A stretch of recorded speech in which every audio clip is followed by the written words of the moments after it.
Broadcasting from deep within the heartland of free America, where liberty still shines bright. You're listening to On the Move with Mac Worley III.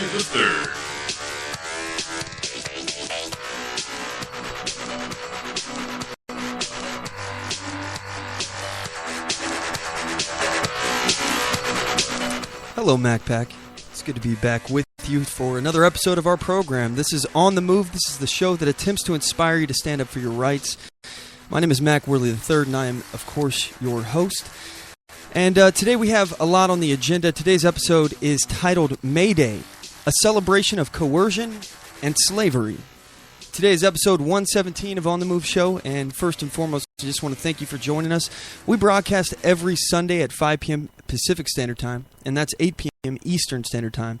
So, first of all, if you're just joining the program, I really appreciate you if you'd stick with us throughout this episode, get to know who we are, get to know what we talk about. Also, I'd love to hear from you. So if you have anything on your mind, anything that you'd like to say, anything that's stuck in your craw, give us a call. The number of the show is 360-450-5625.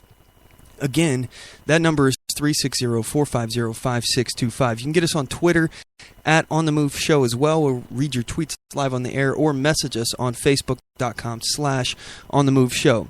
So let's give a breakdown real quick of what we're going to be talking about today. Today's episode is, of course, titled May Day, seeing as how today is May Day. This is actually one of the most interesting days of the year, I think, especially if you live in a big city or a city that is full of leftist, statist, Marxist, socialist, communist, anarchists.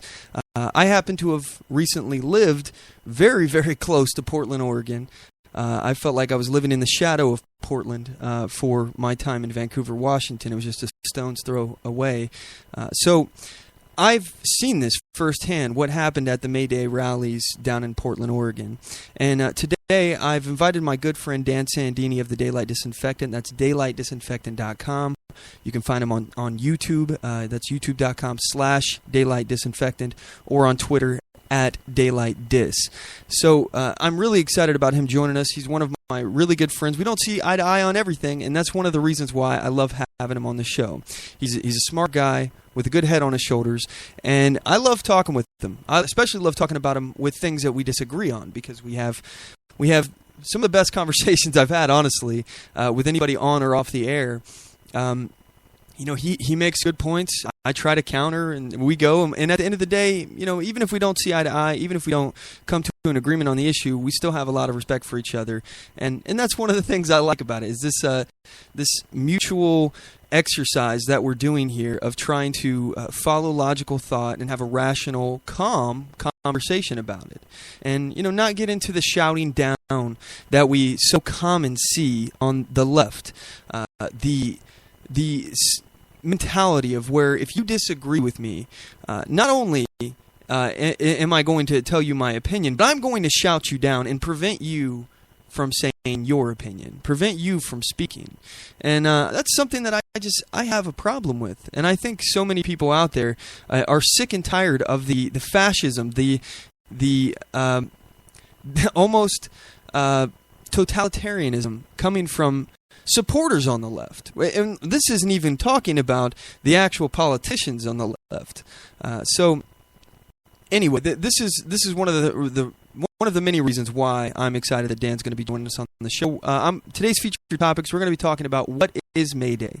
I have a lot of video that I'm going to be playing for you guys with some audio, obviously, that you're going to be able to hear that I think is excellent. So I want to play a clip of a May Day statist. She's a avowed socialist herself, part of the socialist movement.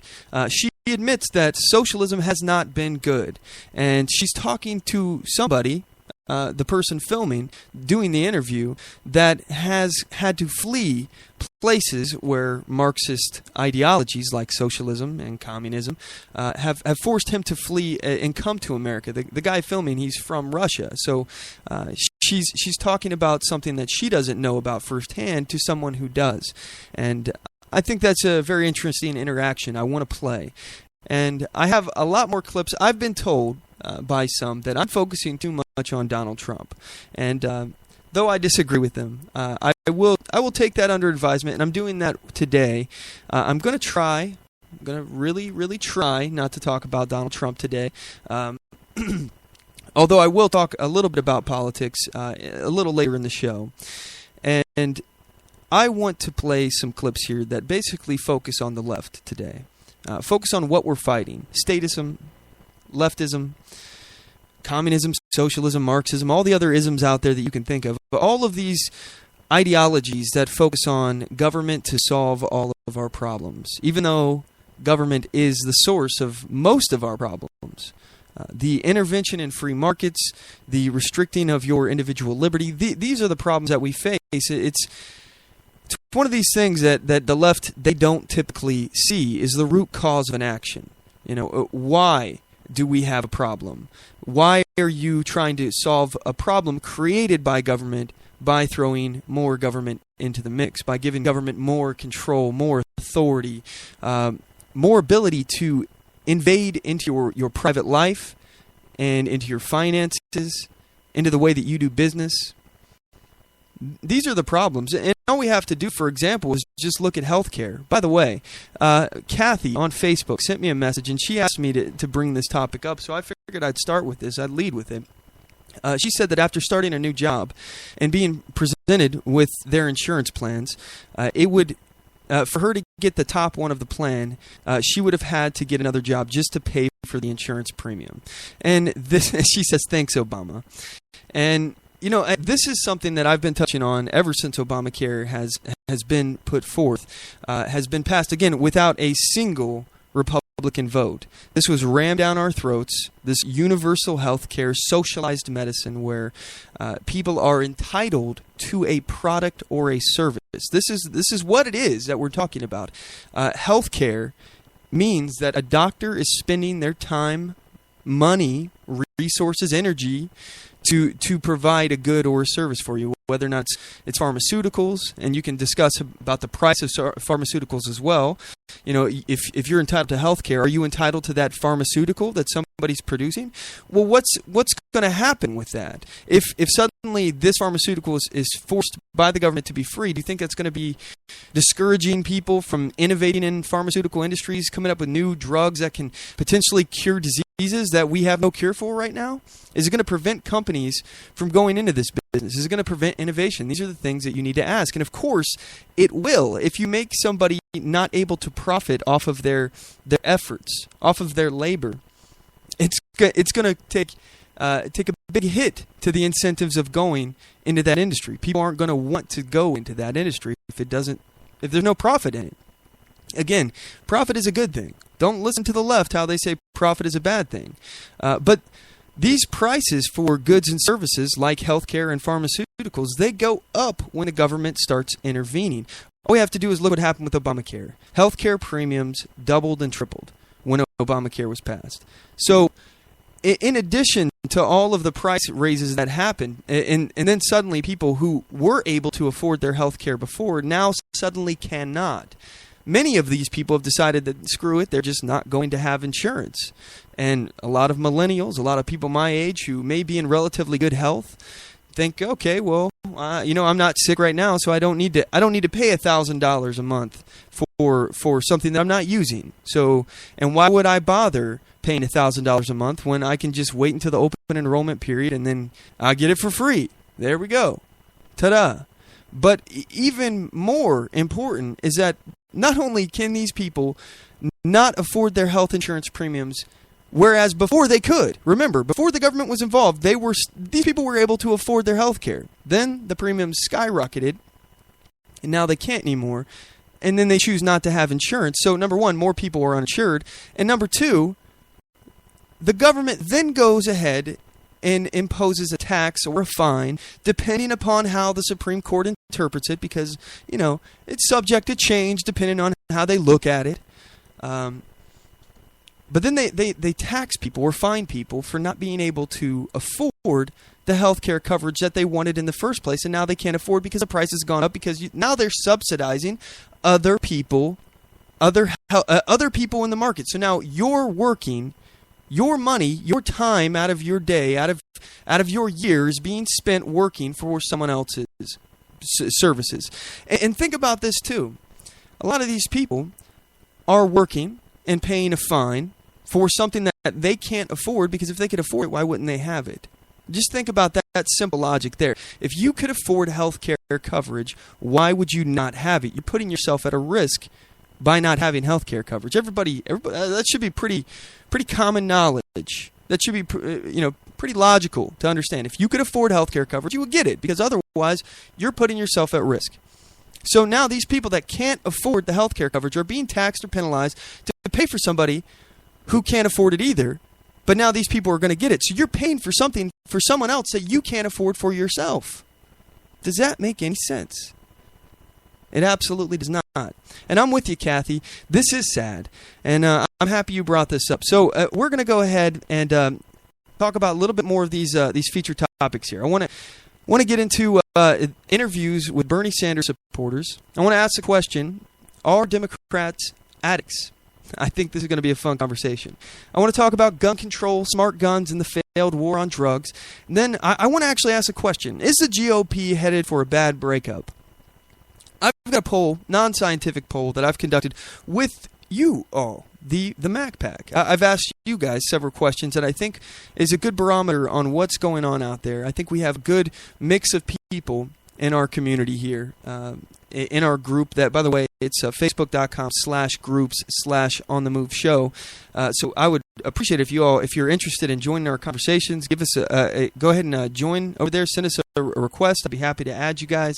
And I'm looking forward to talking to you. That's a great way. That's my favorite way to communicate with you. It's facebook.com/groups/OnTheMoveShow. And then I want to play a clip here where a Hillary supporter is talking about why he supports Hillary Clinton, and one of the reasons is that he thinks she's pro-gun. So that's just funny. Anyway, so we have a whole lot more that we're going to get to. As I said, Dan Sandini, he's going to be joining us in about 18 minutes, so I'm really looking forward to that conversation. I would really appreciate it if you guys would go to our website, OnTheMoveShow.com, click the shop link, look at the products we have for sale on there. We have original design T-shirts that I am so proud of my wife. She's the designer. She's designed all the stuff for our show pretty much. I mean, all the images that you've seen, anything that goes along with our show, the designs for our store, things along those lines. She's done it all. She's an awesome graphic designer. If you're actually in need of graphic design services like for flyers, business cards, something along those lines, if you're handing out literature to people when you're out open carrying, or if you're handing out pamphlets to people in front of a courthouse on jury nullification, get a hold of my wife. She can do stuff like that for you. Logos, business designs, all that stuff. It's Latasha Worley at gmail.com. That's Latasha Worley, LATOSHAWORLEY at gmail.com. But she made these awesome T-shirts. It's on our shop at OnTheMoveShow.com. We got the Bear Arms T-shirt. It's a picture of a bear with the word arms written over it. I think that's pretty awesome. We got the I Heart Open Carry shirts and the Be Libertarian shirts. You guys don't want to miss these. These are limited editions, so they won't be around forever. I'm going to keep them up there for a little while, but you don't want to miss out. They're not going to be around forever. So anyway, that's OnTheMoveShow.com, and click on the shop link. And also, don't forget to check us out at Spreaker.com. You can follow us there, listen to the show. If you're listening on the 405media.com, first of all, I just want to say thanks to you guys. You guys are awesome over there. I really love what the 405 Media is doing. We only broadcast the first hour over there, so if you want to listen to the rest of the show, we do a 3-hour program. You can listen to us at Spreaker.com/OnTheMoveShow, or just at OnTheMoveShow as well.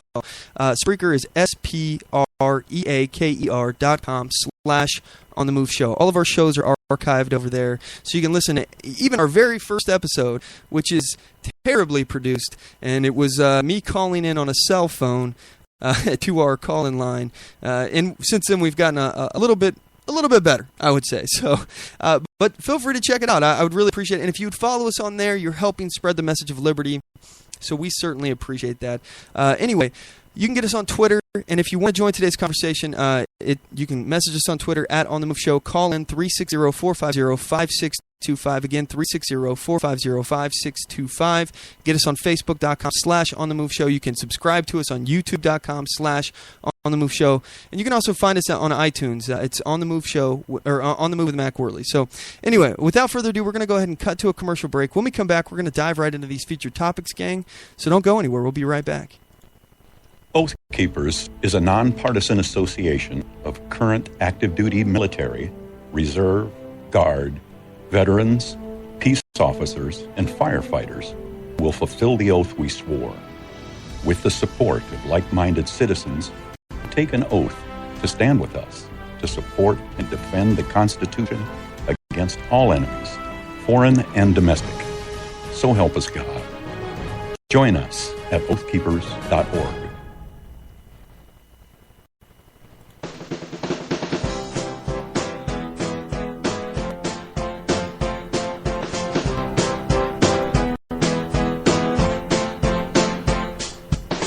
Support On the Move. Help us make this podcast bigger and better. You can do this by going to our store and purchasing one of our hundreds of products. All designs are original and made for patriots like you. Just go to cafepress.com/onthemoveshow. We appreciate your support.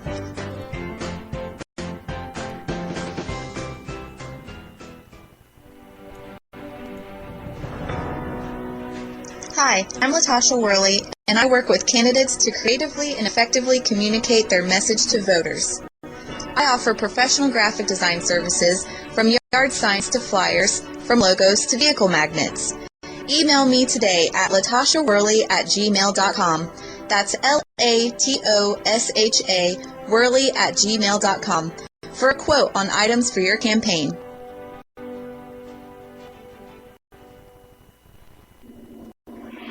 Broadcasting from deep within the heartland of free America, where liberty still shines bright. You're listening to On the Move with Mac Worley III. All right, we're back. So, today's May 1st, 2016. It's May Day. So what is May Day anyway? Well, here's an article from CNN.com. This article is dated April 30th, 2016, written by A.J. Willingham. So let's read the article. Let's see what they say. To most people in the Northern Hemisphere, May Day conjures images of brightly colored, twirling ribbons and promises of warm days ahead. That's not the whole story, though. May Day is also a day of protests and riots that traces its modern roots back to a world-changing explosion in Chicago. May Day is May 1st every single year. It's easy to remember, right? So what is May Day? Depending on where you are, it's either a seasonal celebration or a day to celebrate workers' rights, or maybe a little bit of both. Think of the latter use as a Labor Day, if you will, for the rest of the world. So how did it start? This is a more complicated question. Originally, May Day was an ancient pagan holiday celebrating the start of summer. In Gallic traditions, it's known as Beltane, or the anglicized Beltane. As time went on, different groups adapted the celebration to their specific cultures or beliefs. Europeans and Americans often celebrate in a more secular manner with diversions like maypole dancing and flower crowns. That certainly lends a bit of cultural context to all the young women breezing around summer music festivals this time of year with giant daisies on their heads. Anyway, so how did it become a day for labor rights? May Day is also a labor holiday in many areas of around the world, and that part of its history is a thornier story. May Day has a shared date with International Workers' Day since the 1880s. At the time, labor movements around the world were fighting for fair work accommodations like 8-hour workdays and unions. The date was chosen because it aligned with the anniversary of the Haymarket Affair in Chicago, where police killed 4 people at a peaceful protest after someone threw a bomb into a crowd. The event had a huge impact on labor movements across the world. So why are there sometimes riots and marches on May Day?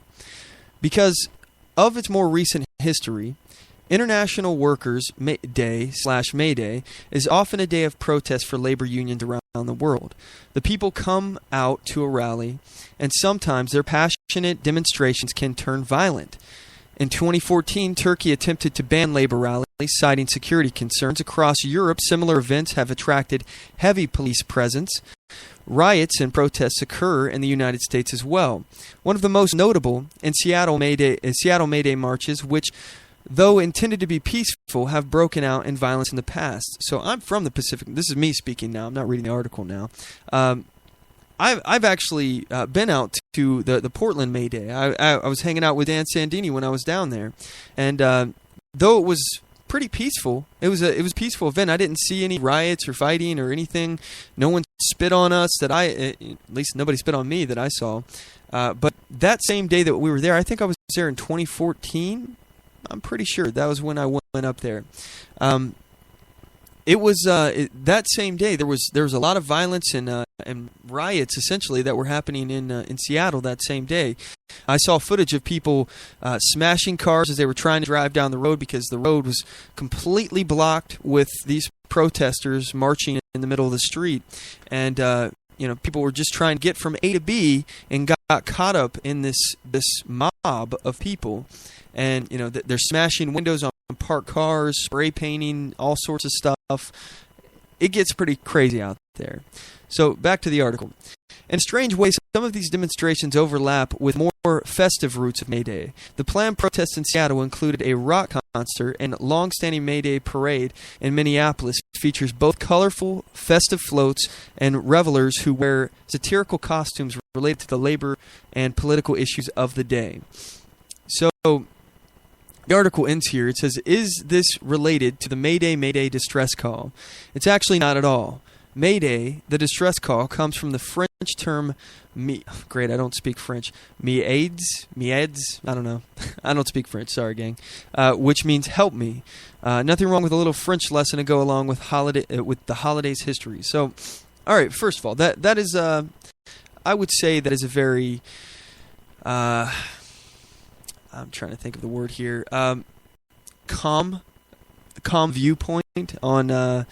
So let's go with subdued viewpoint on what is actually going on with May Day, because it can get and often does get extremely violent. Again, we're talking about a convergence of leftists and statists, Marxists, labor unions, socialists, communists, and don't forget what I would consider the worst of all as far as attitude, not necessarily in ideology, because I can understand the ideology of some anarchists out there, especially not the ones in Portland that are attending the May Day rallies. I can't understand that. I get wanting to be free and not wanting government involved in your life. I'm a minarchist, though. I understand that there is some need for government. So I'm a little bit I don't know. I'm sympathetic to the views of anarchists, but you can't be sympathetic to the ones down there, at least not the ones I talked about, because they're more sympathetic to communism than they really are anarchism. I'm for minarchism and capitalism, which is something that they completely and wholeheartedly disagree with. I mean, it blows me away at some of the things that these people say. So I just cannot back these kind of protesters. I can't get behind what they're saying. Like, for example, here's a Black Panther. I got a video I took when I was down there in 2014. This is a clip of a Black Panther talking about how he wants the destruction of capitalism. I'll just go ahead and play the clip. Welcome to On the Move. You fixing to get a raise, because we're going to make sure you get more money, because we want a living wage for every human being, every woman, every man, every dog, every cat. We want the cat to earn $15 an hour. We want the dogs to get $15 an hour. We want everybody to get at least that. Yourself. All right, so one of the things that they like to push down there, and they have been pushing for the last few years, is this $15 minimum wage. And we already know that destroys the economy. Increases in minimum wage leads directly, and studies after studies can show this, that when you increase minimum wage, that actually leads to more unemployment. But you can't explain this to a leftist. They don't care. All they hear is equality. I don't know. Equality. I don't know. So anyway, this guy goes on. investments so we can continue to do this. Because they keep raising the fees. They don't want you out here. You see all them over there. Look at them. Anybody got anything on us forms? Take it over. He's talking about the police. Take it over to them. They look hungry to me. They look hungry. We got to do that because we got to break this fear. Some of y'all scared to death of the police. We ain't scared of no police. I've seen the police more than I've seen my family in my life. So we hear about liberation. I don't know about you, but I'm not out here having no festival and party today. I'm here for justice and the complete destruction of the capitalist system. That's why These people are revolutionaries. And I've said time after time, I am not for revolution. I cannot stand with these people. These are the same people, again, that in this audience, you have the radical Black Panther movement. This guy is a Black Panther himself. Again, he's preaching for the destruction of capitalism. Capitalism is the form of the economic form that has allowed, first of all, so many people to pull themselves out of poverty.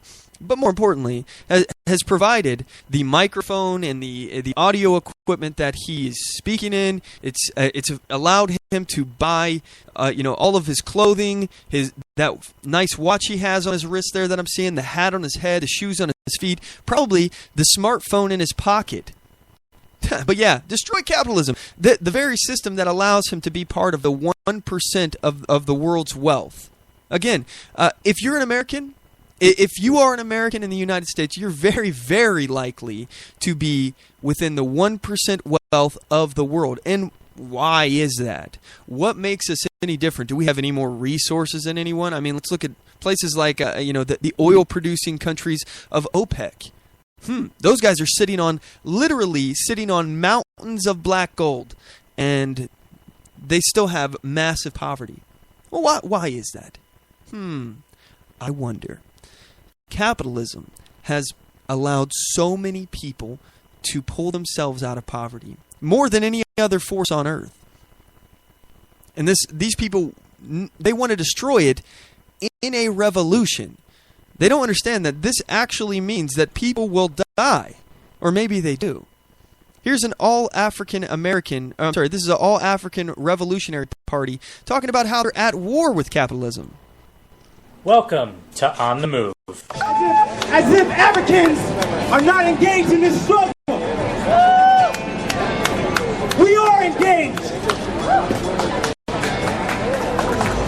We had to re-strategize because many of our revolutionary soldiers and our revolutionary intellectuals shed blood on this land. But now we're more organized. We're more organized. We're more practical in our approach. We're more determined in our efforts. We know that capitalism is declining. We know this.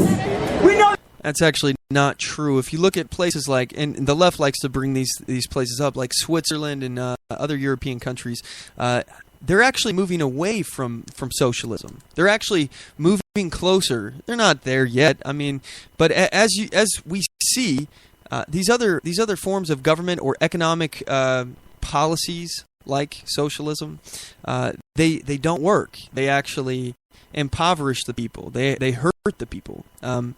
And not only that, but they've led to these Marxist forms of government or economic thought.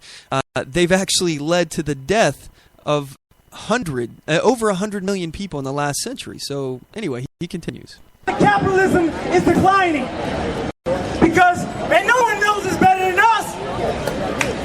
No one knows it's better than us because this very system was built on our backs.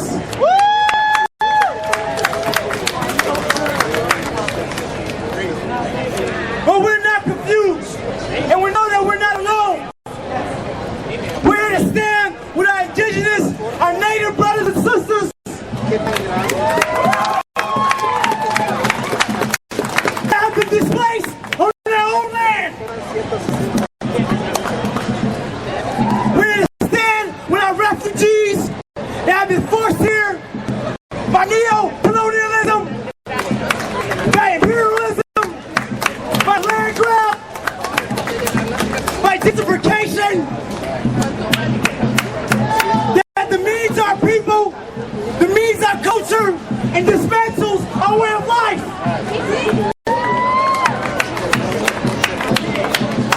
We are the all-African People's Revolutionary Party. So this is what May Day is about, folks. This is what they think. They're for a revolution. We have a revolutionary party every year on May 1st in major metropolitan areas. I think this is pervasive. I think this is scary. And, I'm not for shutting down free speech or anything, but I do think that efforts like Dan Sandini, by the way, of exposing this leftism, putting it on the forefront in America's minds, are important. By the way, Dan's about to call in, so you guys aren't going to want to miss what's coming up next. We'll be right back after this break with Dan Sandini. You don't want to go anywhere. I do solemnly swear that I will support and defend the Constitution of the United States of America against all enemies, foreign and domestic, and that I will bear true faith and allegiance to the same, and that I take this obligation freely, without any mental reservation or purpose of evasion, pledging my life, my fortune, and my sacred honor. So help me God. Join us at oathkeepers.org.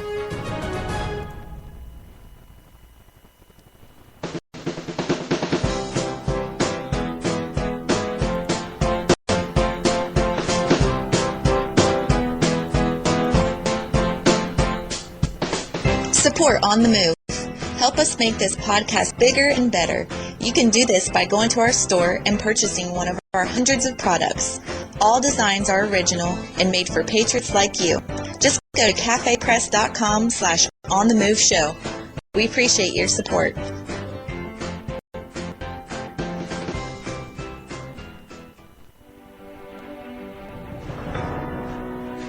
Hi, I'm Latasha Worley, and I work with candidates to creatively and effectively communicate their message to voters. I offer professional graphic design services, from yard signs to flyers, from logos to vehicle magnets. Email me today at latashaworley@gmail.com. That's LATOSHA Worley@gmail.com for a quote on items for your campaign.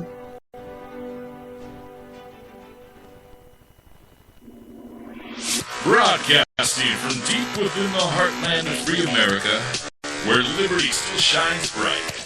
You're listening to On the Move with Mac Worley III.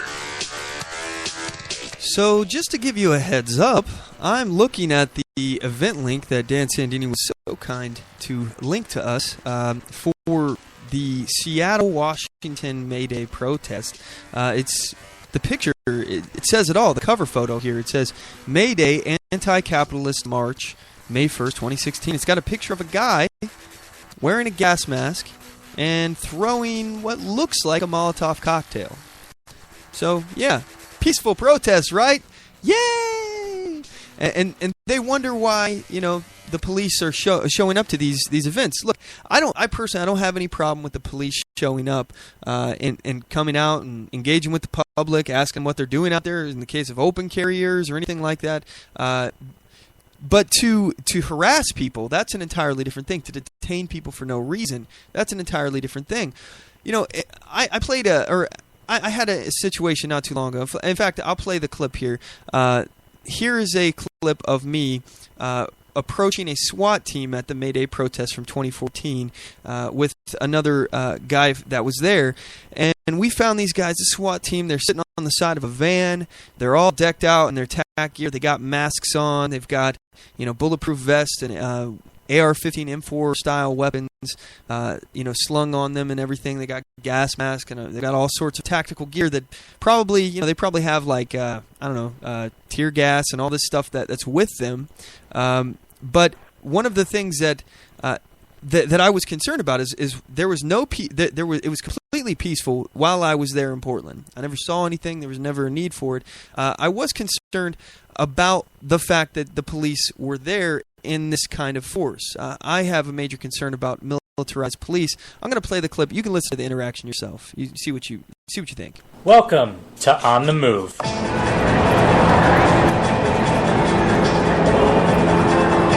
I'm ahead a little bit here.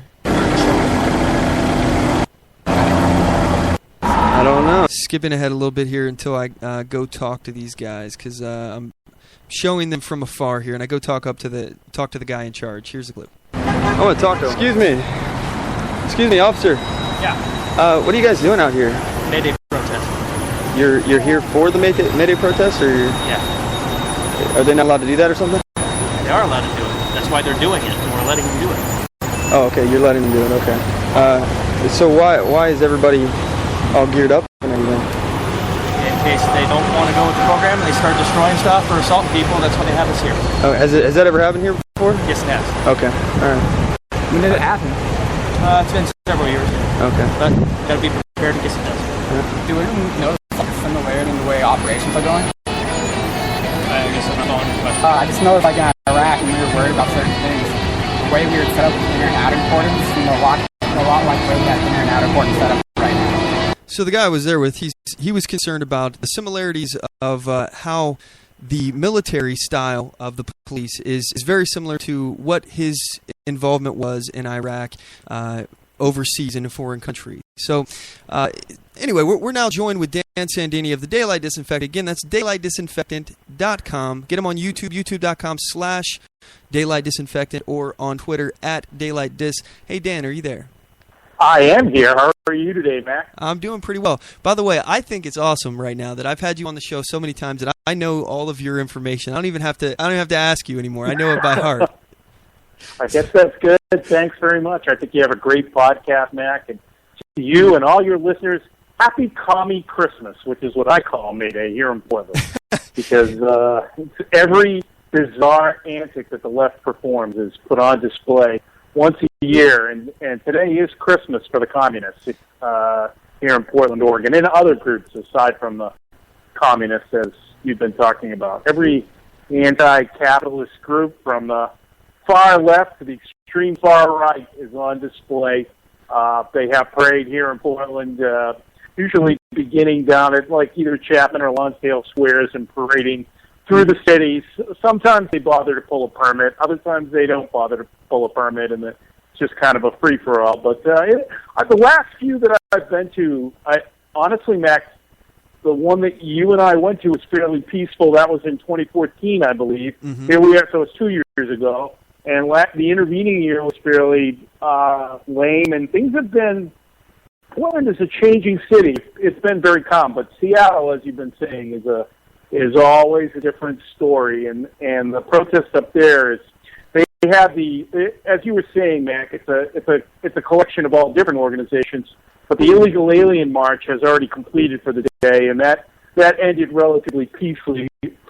My reports from up there are, and at 6 o'clock tonight, the anarchists will begin their march, and those are most of the people who you see out on the invite page that I see there, and they're not anarchists. I mean, you could comment on that a little bit, Mac. They're not anarchists, like, in the sense that if I took a political test on what my, ideal economic and political system is, I think that I would come out in anarchy. And I know your listeners, I come out in anarchist, but it's actually a little bit further to the right than libertarian by most maps that you build. I would be a far right libertarian. So, any case, the violent anarchists, the red and black folks, the window breaking folks, the anti-bank folks, the anti-capitalist folks, the anti-American folks, violent people with underfunding from the left, will be beginning their march at 6 o'clock up in Seattle. Exactly. Yeah, and you mentioned something I didn't mention before, and I want to thank you for bringing it up. There is a large contingency of illegal immigrants that go to these kind of things. This is a convergence of so many different organizations, as I was saying, so many different interest groups. It's not just the communists that are out there. It's not just the labor unions that are out there. It's so many different groups. And one of the big large factors of this is this illegal immigration community. In fact, a lot of the speeches that were at the May Day that I went to were in Spanish. And I was I don't know. I was sitting here scratching my head. Like, first of all, I know most of the people I'm looking at around me here don't speak Spanish. I'm looking at them kind of, glossy-eyed and wondering when somebody, exciting is going to get on the stage there that they would understand. But this is one of the things that this is one of the reasons why I'm not a fan of democracy. Because you have all these different interest groups that can be mobilized and organized to support whatever whim that the mob supports that specific day. This is why I'm a fan of Republican forms of government, but I digress. We're not talking about that. So I want to hear about your experiences, because you're a veteran of May Day. How many May Days have you gone to? Oh, Mac, I really couldn't even count. I probably have been going since 2010, and I'm missing today, so I'm missing probably one other one in there. So I've probably been to four of them, maybe five of them, or maybe more. 4 or 5, I would say, something like that. Were they all in Portland? I've only been in Portland, but we have local videographers here that do travel to different areas, Olympia and Seattle. And, Portland is nothing compared to what Seattle is. If, folks are going to go on a field trip, it's best to. Portland has its moments, but honestly, since Occupy, and we had a more active, more violent, more unlawful, more heavily attended Occupy movement here in Portland than in Seattle. But in terms of a regular anarchist presence, Seattle really pulls them in, and Olympia, Washington really pulls them in. But this year, it's Seattle and the Westlake region, I guess, where they're going to have it this year. They've changed the parade route. I was looking at that invite.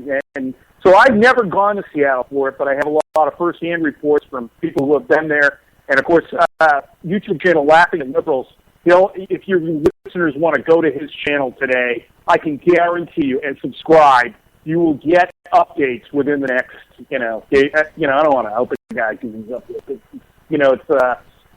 You're going to get updates. You're going to get live updates, almost real time with YouTube videos of, and what you get is, they always say, if you read that invite, that they're there to protect freedom of speech, that they're dressed with these gas masks and their homemade shields and their Molotov cocktails to protect against police repression.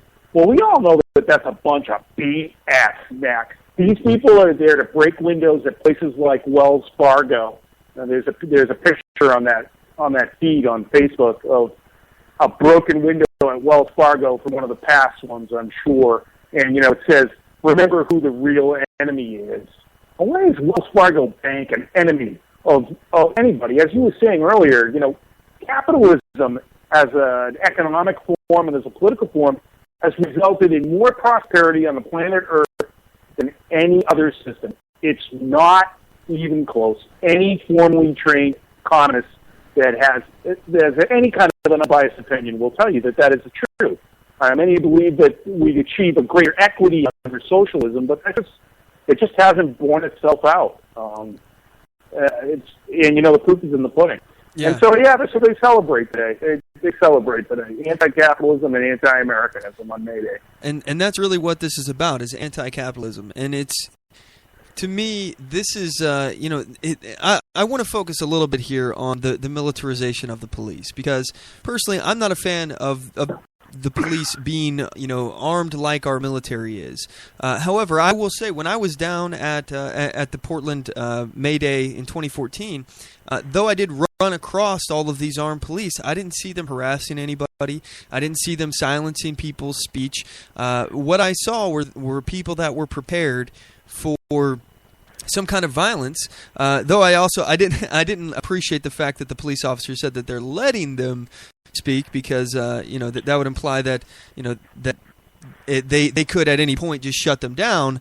For me, I think that the police were showing restraint. I talked to a lot of police officers when I was down there, and typically anytime I'm around police, I'm rolling film.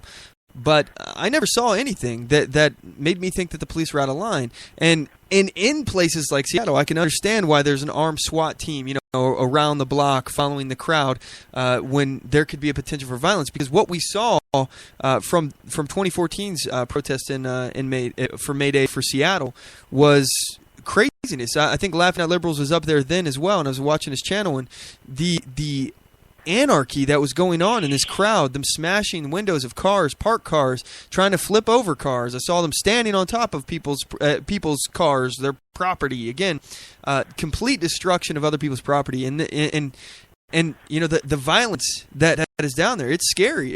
It's really, you're really putting yourself in jeopardy, even as somebody rolling film, because especially these anarchists hate being filmed. They absolutely hate it. And you've run across a lot of these guys as well. First of all, what do you think about the militarization of the police in reference to the May Day protest? And it's scary. I mean, in general, the militarization of the police in the United States is a scary thing to me. I mean, if you look at the Constitution, it protects against using standing armies inside of the United States, and you would be hard-pressed to look at, even outside of the May Day protests, Mac. If you look at, if you have a simple warrant that's served at a house now, like if you or I got served with a warrant, they know here in Oregon that I have guns. I mean, I do, because I have a concealed carry permit, and so they've got me fingerprinted, and I'm sure that they have access to that database. And so when they show up here for any kind of a warrant, no matter how, all you got to do is find a judge willing to sign it for anything. SWAT is coming. And those guys, with some of these warrants, they'll just break down the door. And I think you and your listeners have probably seen these stories of the SWAT teams coming to the wrong house, And so you're standing there with your kids, right? Your kids who are shaken up from this assault, on your home. The kids are scared. They're going to be affected by this for years to come. These, armed police officers with face masks and semi-automatic weapons level, busting into your living room, and they've got the wrong house, wrong address, whatever.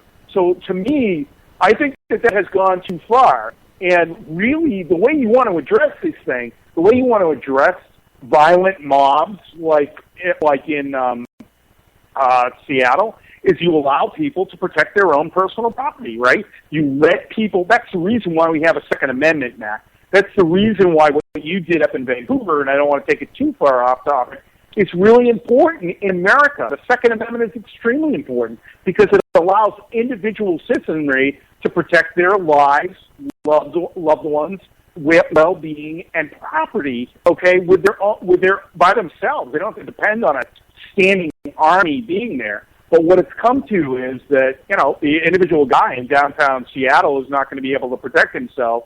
So what it's down to in terms of protecting personal property, protecting the right to do commerce, protection of the right of freedom of motion, of movement, of people, the protection of personal property rights has come down to having to, once a year prepare this standing army. And the reason why you saw well-behaved police in 2014, Mac, when you and I were in downtown Portland, is because that year it was heavily organized by the unions, which happens frequently down here. The AFL-CIO is huge in the state of Oregon. Tom Chamberlain is the head guy in Oregon. He's a real jackass. He makes tons of money. He's one of these high-paid union bureaucrats, not the individual foot soldiers in the union. I have some respect for those guys, but they organized it and they pulled the permit. And the reason why you see so many illegal aliens participating in this is that is going to be the basis for their membership. And so this is also a membership drive in terms of educating illegal aliens how to get benefits, how to become citizens, how to vote. On May Day, that happens, and the unions are largely behind that. And the reason why it was so well behaved in 2014 is because they did get a parade permit where they sketch out where their route is going to be, which is really the way, if you're going to have that many people, and here in Portland, it's probably the biggest one we've ever had is a few thousand. and usually it ranges out, a little under 1,000, I would say, is probably a crowd in May Day here in Portland. Up in Seattle, it gets crazy.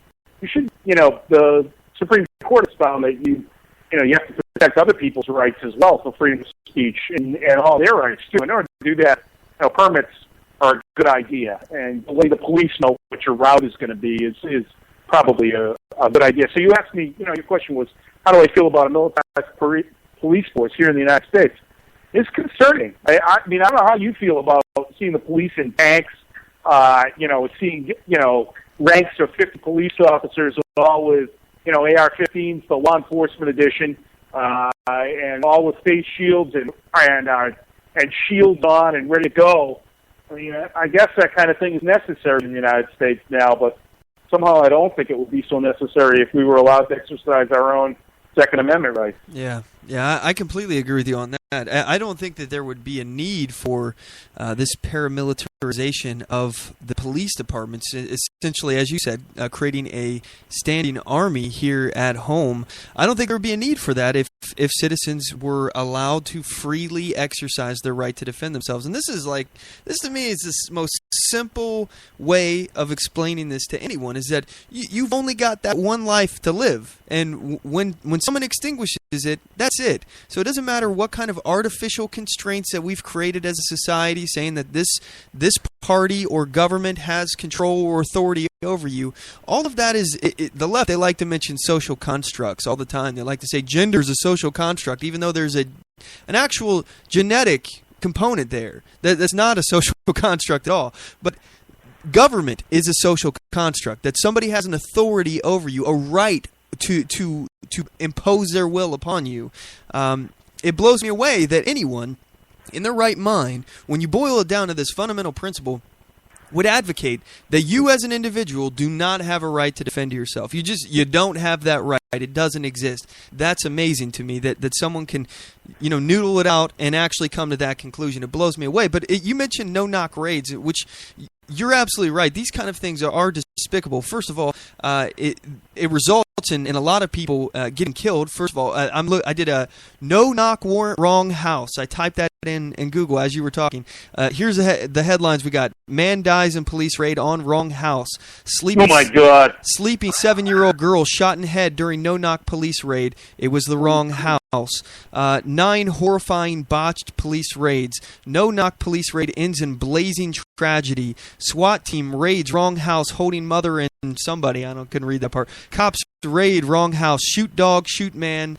I mean, these happen all the time in our country. And first of all, just because even if you had the right house, even if you had the correct house, that doesn't. I disagree with no-knock warrants. Just busting in the door, not even attempting, to do things cordially here. Just because you have a warrant to search a house, that does not mean that person's guilty of a crime. And I'm telling you right now, if somebody busts in my house, I'm not going to know if they're a police officer or not immediately if they're kicking in my door. Very first thing I'm going to do is go grab one of my guns and try to protect my family. I'm going to think it's a home invasion. And I'm pretty sure there was a case that went up to I don't know if it went to the Supreme Court or not. I'm going to have to look this up on break. But I'm pretty sure there was a case where a man shot a police officer during a no-knock raid on his house, and he was found not guilty because the police didn't identify themselves. They just barged in, and he thought he was being home invaded, so he shot one of the officers. So, I mean, it's very, very concerning to me, the militarization of the police, and I just don't think that we would need the police to have all of this weaponry, all of this gear, all of this stuff, if every citizen was left alone with their right to defend themselves. More people would be armed, more people would have weapons, and especially if the restrictions that limited what kind of weapons people could have, people would be very, very concerned. It's the same argument that concealed carry, people who are advocates for concealed carry make. If you don't know who has what weapon, there's a potential that any door that you break into or knock down could have an AR-15 or a fully automatic rifle on the other side of the door, sawed-off shotgun just waiting for you to come in. It does provide a major deterrent, and the fact is criminals are going to have the weapons whether or not they're legal or not. Yeah, it's said, right, that an armed society is a polite society, right? I think that in downtown Portland, there's an element of that. You don't hear about, I mean, it's a very easy easy to get. It's very easy to get a concealed carry permit. It's a one-day class as long as you don't have a criminal record here in Oregon. And I think that a lot of the reason why you don't see in the downtown areas here in Portland a lot of the crime that you'd see in like Chicago, for example, where people are not armed inside the bar, is because the bad guys know, right? They know enough to say, hey, inside of Fred Meyer's today, there's a bunch of right-wing Republicans that have got their piece tucked in their belt. I mean, and if I try and rip this place off, I'm probably going to get shot. So they don't do it. And the other thing I would just add to that, Mac, is that you said that it's a fundamental right to protect yourself. I agree with you, right? And the point is that my mother used to say to me before she passed away, she used to say, you can be dead right and dead wrong, okay? And that's the thing is if you get in an argument with somebody and you're right about the situation, okay, and that person gets violent on you, you could have been in the right. You could have been totally in the right.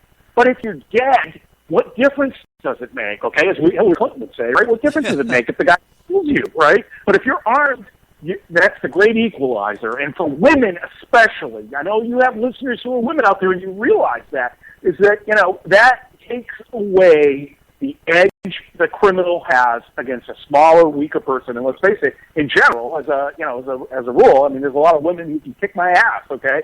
But in general, bigger guys are going to pick on women, assault and rob and rape and carjack and everything else. But the Second Amendment protects that right. The founding fathers knew that it was the great equalizer for people, for human beings.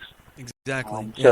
Fundamental right to protect yourself. So let's shift focus here to a conversation we've had in the past, and I'd actually like to ask you, where do you stand on these anarchists at the May Day rallies wearing masks and things like that? Because we've talked about this, we disagreed about it in the past. Are you still against masks on people who are protesting or people out in public for whatever reason?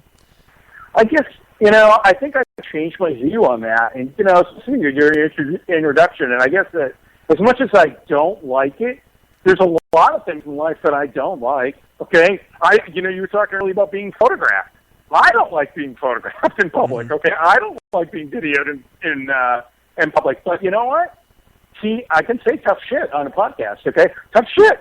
There's a lot of things I don't like, and it's that person's right to express themselves if they are in public by putting a camera on me. And I think you have pointed me out, and your listeners, who are a very erudite bunch, I would say, they're a very vociferous and erudite bunch, the MacPack, has pointed me out to a number of state Supreme Court cases, and I think the Supreme Court has failed to hear it. I think they've never decided to hear it. But in a number of states, the right to wear a mask has been protected as a freedom of speech and a freedom of expression issue. And if I really look at it, okay, if I can't wear a mask, what else can I wear? Can I wear a high-collared shirt that covers the bottom part of my face? Can I wear a hat or a hoodie that comes down over the top part of my face? Where do I draw the line in terms of what you can wear and what you can't wear? And so I guess I've come around to agreeing with you on that. But by the same token, it's disconcerting to me that a man in a mask can get in my face, okay, and make threatening gestures toward me when I can't identify who that person is, okay? When I have to say to a police officer, well, he was a guy in a black hoodie, jeans, black boots, and a red bandana mask. Okay, that only fits how many hundreds of people that are in front of me right now? Oh, he's medium height as well. So I guess as a practical matter in these things, Mac, I don't like it, okay? And do they have the right to do it? I guess so. I wouldn't like them getting in my right to exercise my First Amendment in terms of photographing them, okay? And so I guess they have a right to wear a mask if they like to. I guess they have a right to do it if they want to. I'm not big on it. I think you'd have trouble with a person like Lars Larson, who's a big, a big broadcaster here in the Portland area, Northwest area, great guy.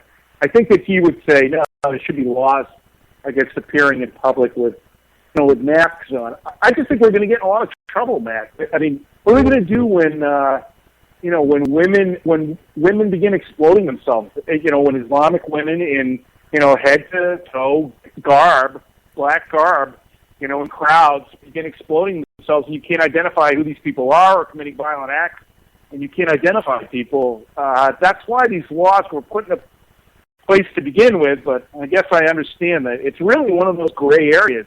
How do you feel about it these days? The same as you always have, probably. Yeah. So far, I haven't seen anything that's made me rethink this. And I was going to mention the burqa situation as well. I mean, if you start saying that somebody can't wear a mask at a protest or just in public, period, does that mean that people who want to wear Islamic headgear can't do that? I'm pretty sure that we have a constitution that protects against restricting, or any kind of law that would restrict the practice of one's religion. So what would make that any different? And then even if you did, if suddenly the May Day protesters weren't allowed to wear masks, what if they all come out there wearing Islamic headgear? Are you going to go out there and tell them that they can't do that? No, it starts leading into a process where the government is starting to restrict behavior that is not threatening to anyone. Just because someone has a mask on their face, that doesn't mean that they're gonna hurt you. Now, you said somebody approaching you with the mask on your face having threatening conduct, somebody that's threatening you physically or verbally. Yeah, that has happened. If they put hands on you, that's all conduct that we have laws against. Threatening people, being threatening to another person. Hell, me walking around with a firearm, they considered threatening, and I was arrested. So somebody threatening you physically, verbally, putting hands on you, assaulting you, spitting on you, whatever it is, there's no reason for us to go after the mask when that's not a crime. There's no victim by that guy having a mask, but by actions and conduct that person has done, committing crimes, those things are already illegal. Let's focus on the things that produce victims, that harm others. I don't see a reason why we need to start diving into the minutia of what masks are okay, what is okay to do this, where is it appropriate to wear a mask, where is it not. Let's focus on what conduct are you doing that's producing a victim, and prevent that from happening. And when it does happen, arrest the bastards who are doing it. I prefer conduct, I don't like to prosecute people for inanimate objects or things that they do that don't produce victims with those inanimate objects. That's just me. And honestly, I really don't, with or without the Supreme Court telling me that it's a right, a freedom of expression, I just don't want the government. I see nowhere in the Constitution that says that the government has the right to ban people wearing masks. I don't see that anywhere. That's your freedom as long as you're not hurting anyone else. You're not stealing their crap. You're not forcing other people to do things against their will. I don't have any problem with you wearing a mask. Now, you put hands on me, you have a right to wear a mask. I got a right to carry a gun. Don't put your hands on me. Can I wear a mask through airport security? I guess that's a question. Well, can I do that? Honestly, that's a whole nother conversation, a whole different can of beans, because we have to relinquish our rights at this point just to go through airport security. And again, this is a government agency. The TSA is a government agency, and the government is making you waive your right to against being searched and all of these things. I mean, now we have these body scanners that they literally can see you naked, basically, as you walk through it. And we have to submit, just to get on a plane, submit to pat downs and all sorts of other stuff. I personally don't like it, and I don't think that the government has a right to do it. I think that the government should stay the heck out of it and let these private airport companies, these private airlines, decide their own security measures. Yeah, there should be. And if 2 or 3 airlines want to partner together and say, okay, in order to get on our aircraft, these are the things you have to do, and you decide to buy a ticket from that airline, I guess that should be fine. And if another airline says, hey, guess what? We're not even going to search you for weapons. If you can legally carry a gun, then everybody should be able to legally carry a gun, that every law-abiding citizen should be able to, well, then, you can get on our aircraft. I'll bet that we would be safer, Matt. I'll bet we would be safer if you let law-abiding citizens carry guns on the aircraft. I know we would be safer. Imagine a terrorist trying to hijack a plane with a box cutter, and all of a sudden he's got 14 guns pointed at him. Yeah, it wouldn't happen. It just wouldn't. They would do it. That's the thing. They would know enough to. And I guess there is a certain deterrent there because right now they have the air marshals, right? That apparently do ride flights and do carry their guns on them while they're on the plane. So I guess you never know which plane is going to be one of those on. But you know that out of a few hundred people that are on every aircraft, one of them is going to be carrying. Somebody's on there is going to be military or ex-military or law enforcement that's carrying their gun on the plane. And a loaded weapon. You're not going to try and get into the cockpit. That's for sure. Exactly. And so then you would fire. How much money would you save? How many resources would you save by eliminating that garbage at the airport? Okay, how much would you save by doing that? Probably quite a bit, I would imagine. And you could use that to enforce real laws, right? Murder, rape, those kinds of things, and keep violent criminals in jail. So check this out, Dan. Last year, there was a $7.39 billion. Oh, I'm sorry, this is 2014. $7.39 billion were allocated to the TSA. So right there, saving $7.39 billion from the government budget. And again, that's less of a tax burden on you and me and everyone out there who has a job. They're gainfully employed and they're working. This is less tax money that you have to spend. And the only thing we have to do is recognize the individual rights of people and stop it continuing to restrict people's rights. If people are allowed to carry guns now, people could ask, what happens if a gun is shot on a plane? Okay, do you not think that we can come up with some kind of technology that would make it safe if there was a exchange of gunfire on a plane? I'm pretty sure we could figure that out. We've got all sorts of stuff that we're doing with technology for the military. I'm pretty sure we could figure out how to make the plane safe from a decompression explosion or something if somebody shot out a window or something. And how many jobs would that create, by the way, to produce that product? Absolutely. You'd have people that were in whatever business it was, double, triple wall titanium or whatever it is that they have to use in order to do that, right? Make these aircraft so that they can withstand that kind of an impact from a bullet. And then you're using the money in smart ways, and you are not denying people their fundamental rights. Because I personally, so I'm going back for a graduation here shortly, back east, but I eschew airports now. One of the little treats that I do for myself is I fly first, but I tell you, I can't not even stand that anymore, Mac Worley. It's just, I can't stand putting my hands above my head, having been, paid taxes my whole life, worked an entire career supporting the military.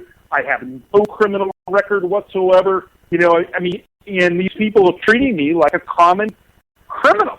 And meanwhile, violent protesters are allowed to destroy police cruisers in Los Angeles, by just surrounding the thing and just destroying it, and they walk away, not a single arrest, So it's, there is something wrong with how we are prioritizing our law enforcement resources inside the United States. I think we can all agree on that we are enforcing the wrong laws. And I know that we've gotten off topic a little bit here, but that's my opinion, is that we're using the money in the wrong ways.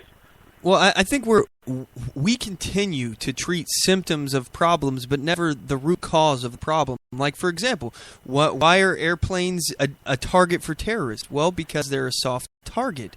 They know that no one on that plane is going to have the ability to defend themselves because they've been disarmed and they've been searched and screened. And if these people are law-abiding citizens, they're going to allow themselves to be subjected to these things in order to fly on the plane.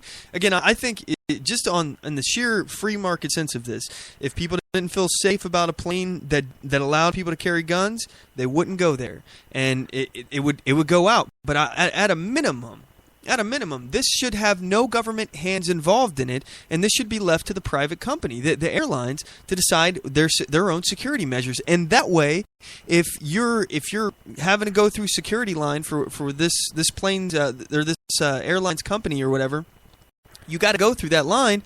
That's not the government forcing you to waive your Fourth Amendment protection against unlawful search and seizure. You're choosing to allow this private company to search you as opposed to the government. Otherwise, you're being denied the right to travel, your freedom to travel on a very commonly used method of travel, air flights, air travel, and to me, I don't think the government should have anything to do with this. That's just me personally. But we started this conversation talking about airlines having. I think we're talking about masks. Yeah, I dragged the airlines in by saying, should you be able to wear a mask? Yeah, well, again, that should be left to the actual company. If the company has a problem with you doing it, they should tell you. Just like, again, if they have a problem with religious headgear as you're going through there, you're choosing to engage with a company. You know, there's no coercion involved in this. You're choosing to proprietary this company, and if you don't like their policies, choose a different airline. Choose one that has policies that fit what you like, and the free market will sort all that stuff out. I don't think that we should be wasting taxpayer money on things like the TSA. Again, $7 billion a year, roughly every year. And again, what have they done? What have they accomplished? They have a 0% chance or success record right now. They've never once stopped, thwarted, caught a terrorist, anything like that. They've done nothing. All they've done is hassle you and make you late for your plane. Right. You could argue that since they started the security stuff, since 9/11, how many planes have been hijacked and crashed into buildings? None, but there's so many things that we've changed in the system since then. We'll never know which one of those things. And, some of them where, you can't get into the cockpit, right? They've bolted the cockpit door and they block it off with they go through the security procedures where they block it off with the carts and that kind of thing. You'll never really know what actually caused that to be reduced inside the United States because so many things change.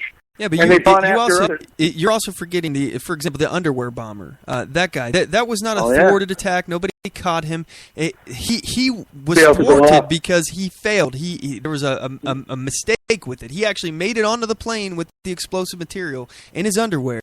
And TSA doesn't get any credit for that. They didn't do anything to stop that. That was just a botched plan that the guy messed up. But if he didn't mess up, if he was a little more competent, if he knew what he was doing and just a little more, maybe he would have killed all of those people on the plane, and you wouldn't have been able to say that, look how many planes have been, 0 planes have been, stopped or blown up from terrorism, because, again, that's just an aptitude that stopped that from happening. It wasn't the TSA. Yeah, it's a really good point. It had nothing to do with any of the security procedures. It got around all the security procedures. It's just incompetence on the part of the bomber or the person who made the bomb. And you see these videos of women who they thought of putting them in breast implants and that kind of thing. And it will be that kind of thing which gets around these security procedures on aircraft. According to the dailymail.co.uk, tests show that TSA has a 96% failure rate at spotting weapons. So 96% of the time when they've sent undercover agents through with weapons, they failed to find these things. This doesn't stop anyone. They've never caught a terrorist. They've never thwarted a terrorist action. And 96% of the time, they don't catch weapons going through.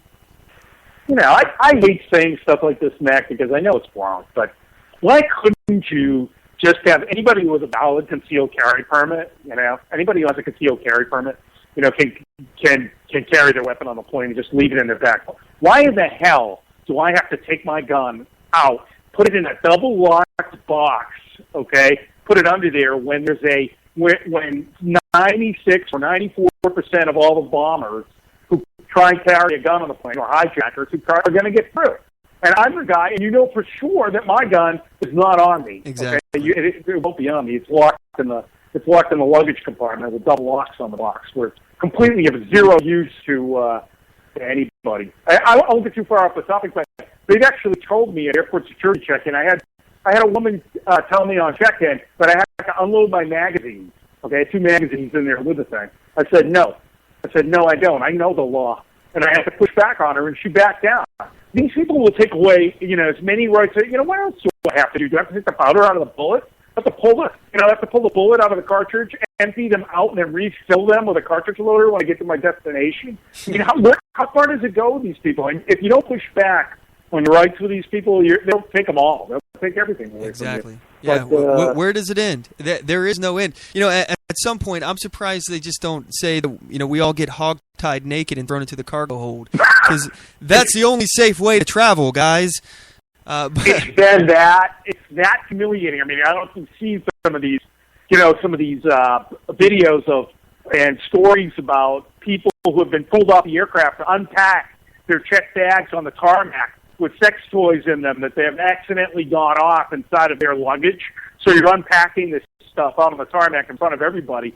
You know, I mean, it's ridiculous. That's why we have a Constitution and a Bill of Rights, right? To protect us from unreasonable search and seizure, right? That's part of what the founding fathers recognized as fundamental human rights, and it's just being taken away from us. We're being treated more and more like cattle daily. It's discouraging, and it's discouraging to see people not pushing back on it too. It's very frustrating to me that the government, and again, this is the federal government, the TSA.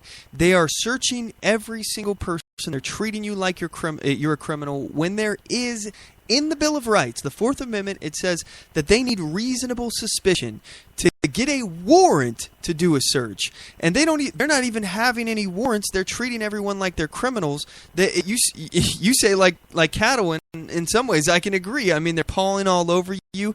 It's very, very frustrating to me that the whole idea of your right, your freedom against unlawful searches is simply, you have to waive it simply because you want to travel, not because you've done anything that warrants any kind of suspicion, but simply because you want to travel on a plane. Now you have to give up this right, and the government gets to search you. I find it very, very disturbing when we see our government not respecting these rights that when we established this country, we said, look, you can, the rest of the Constitution, that's the stuff that you can do. You have to spell it out explicitly what you can do, but these are the things that you absolutely under any circumstance can't do. But because of things like the Supreme Court and how they reinterpret the Bill of Rights and what the government can and can't do, you know, it's just expanded further and further. And you're right, we got to stand up to these things, and it's very frustrating to me, because I think as time goes on, we're only going to get further and further away from the Bill of Rights,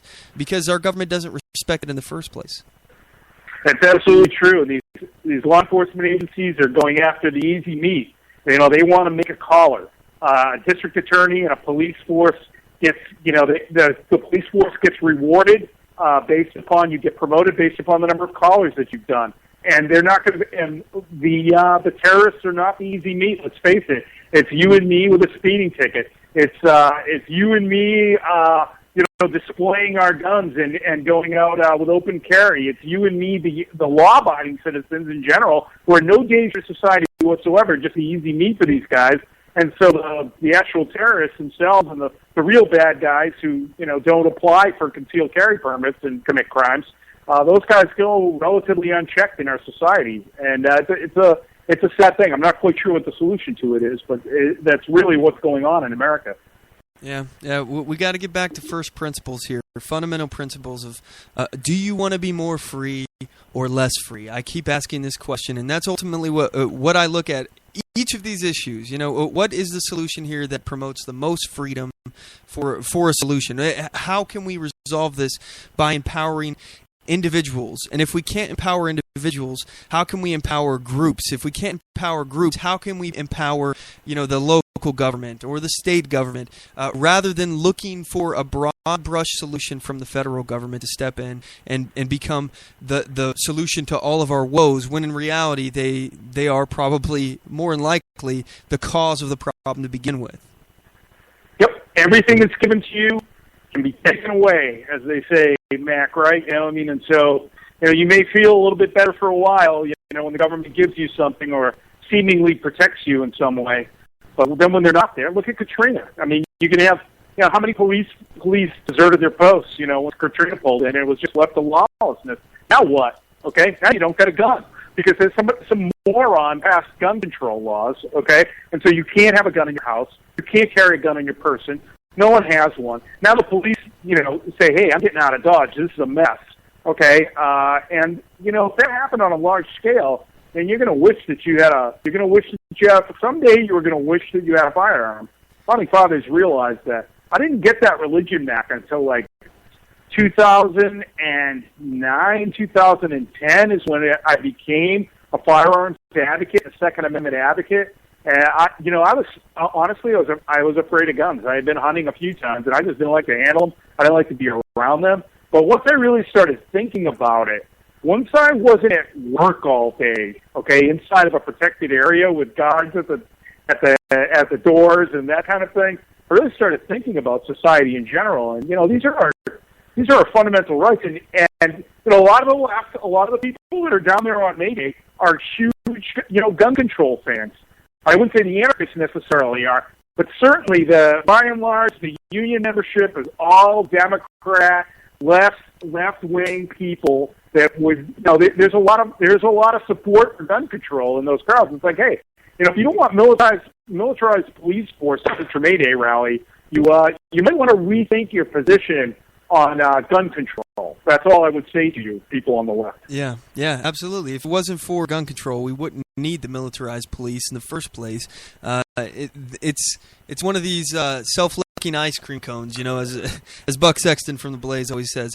Government creates a problem, and they try to be the solution to the problem they created, and it's this never-ending cycle. So, by the way, Dan, I'm looking on Laughing at Liberals right now. I have a 43-second clip of Seattle May Day riots 2016. This is his clip that he just uploaded. I want to play this, and I don't know. We're live. Yeah, I don't know what's going on. So let's do it. Practically live. Yeah, I'm listening with you. Here we go.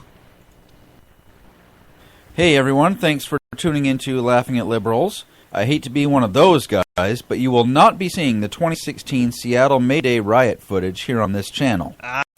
Instead, we've teamed up with vidmax.com to bring you team coverage of the event. All right. He got me. He had a pretty awesome photo here that I thought something was happening here.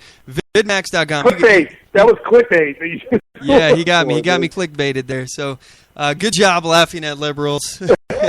You got me. Who's he teaming with? That's an interesting. Vidmax, vidmax.com. You guys check them out over there. I don't mind promoting laughing at you liberals. Must be being paid to be up there today. That's good. That's good. Laughing at liberals. So that's good. Cool. All right. Well, citizen journalists become real journalists at some point, I guess. So there you go. There we go. Hey, Dan, we got to cut to a commercial break. Do you want to stick with us? I'd like to actually. I'd love to. Get your opinion. I love Sunday afternoons with you, Max. Awesome. Me too, man. I love when you join us on the show. I have a clip here from a socialist occupier having a conversation about socialism to a former Soviet Union citizen. So sounds mind-numbing. Yeah. So it should be interesting. Yeah, this is going to be a good clip. Socialist talking to a Soviet guy.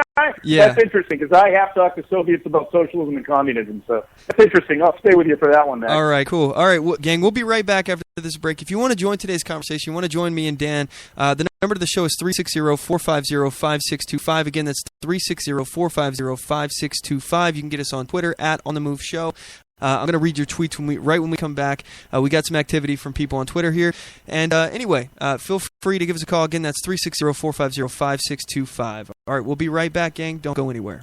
Oath Keepers is a nonpartisan association of current active duty military, reserve, guard, veterans, peace officers, and firefighters who will fulfill the oath we swore. With the support of like-minded citizens who take an oath to stand with us, to support and defend the Constitution against all enemies, foreign and domestic.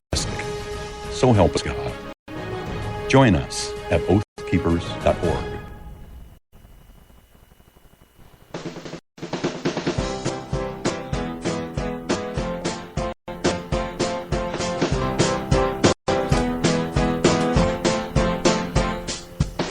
Support On The Move.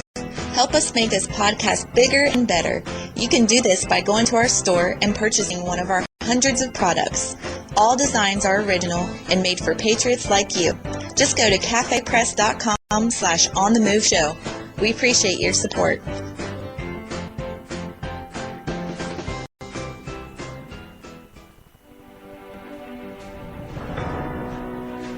Hi, I'm Latasha Worley, and I work with candidates to creatively and effectively communicate their message to voters. I offer professional graphic design services, from yard signs to flyers, from logos to vehicle magnets. Email me today at latashaworley@gmail.com. That's LATOSHA Worley@gmail.com for a quote on items for your campaign.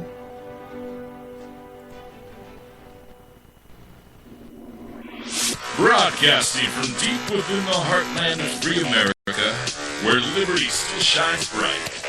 You're listening to On the Move with Mac Worley III.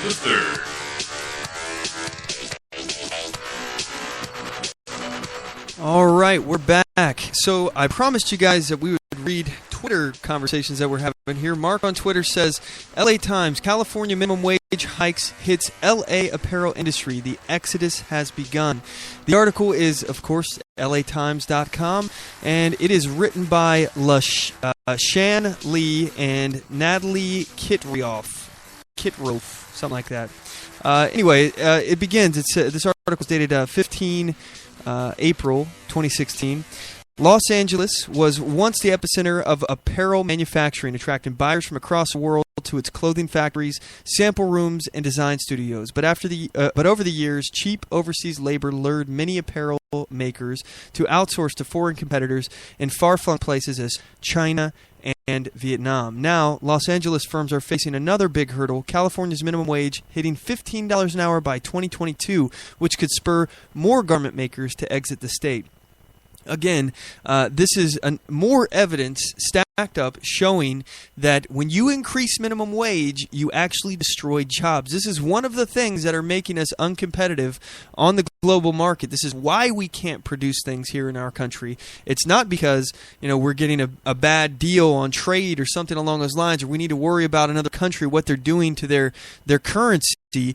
We're having our own problems here at home. We make it impossible for us to compete with all of the added bureaucracy crap that we add to it. All of these companies, again, small businesses are the backbone of this nation, and it's getting harder and harder to have a business, a successful business here in our country. And it's all because of the burdens that we place on these industries. Dan, are you still there? I'd like to hear your opinion on this. I am.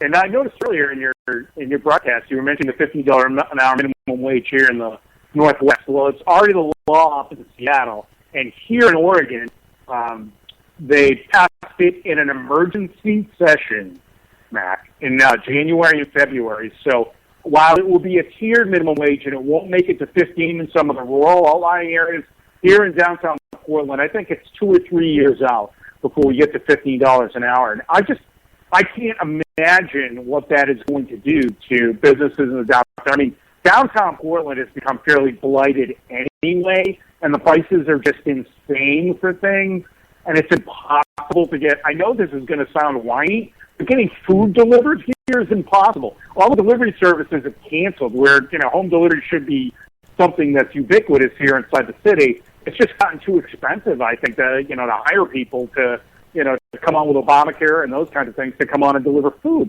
And what these socialists, what these union people don't realize is that these jobs that don't pay very much, okay, they are not meant to be lifetime careers. They are meant to be ways for people to, and the left will laugh at me, but pick themselves up by the bootstraps, okay?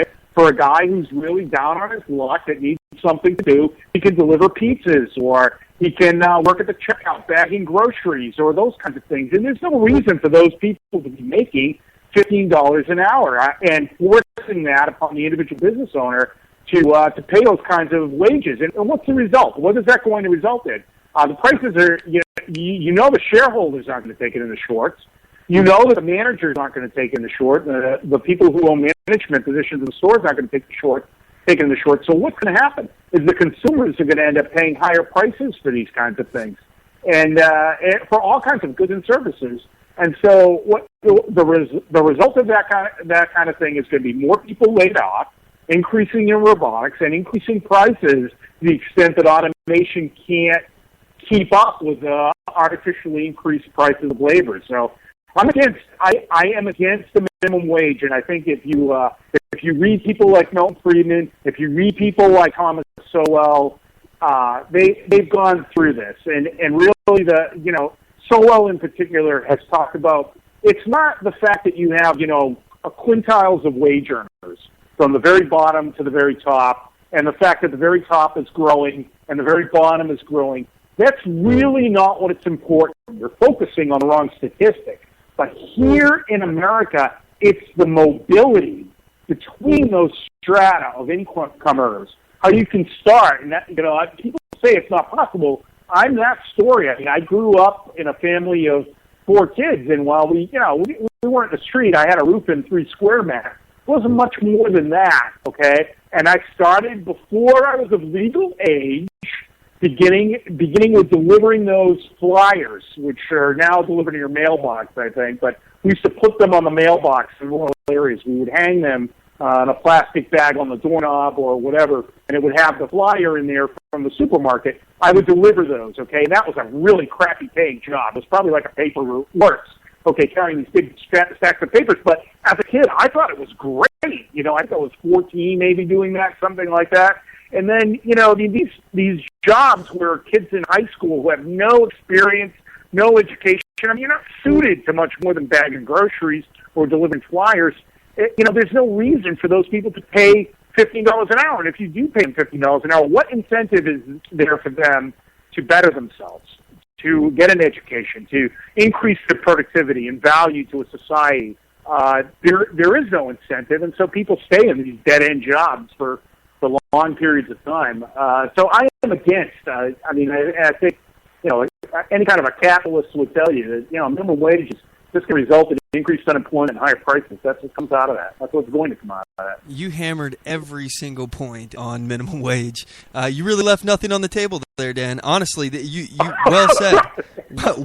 Well said. No, that was good, man. Honestly, you nailed it. And let me just mention, when I was 12 years old, I think it was around 12, I got a job at this greenhouse.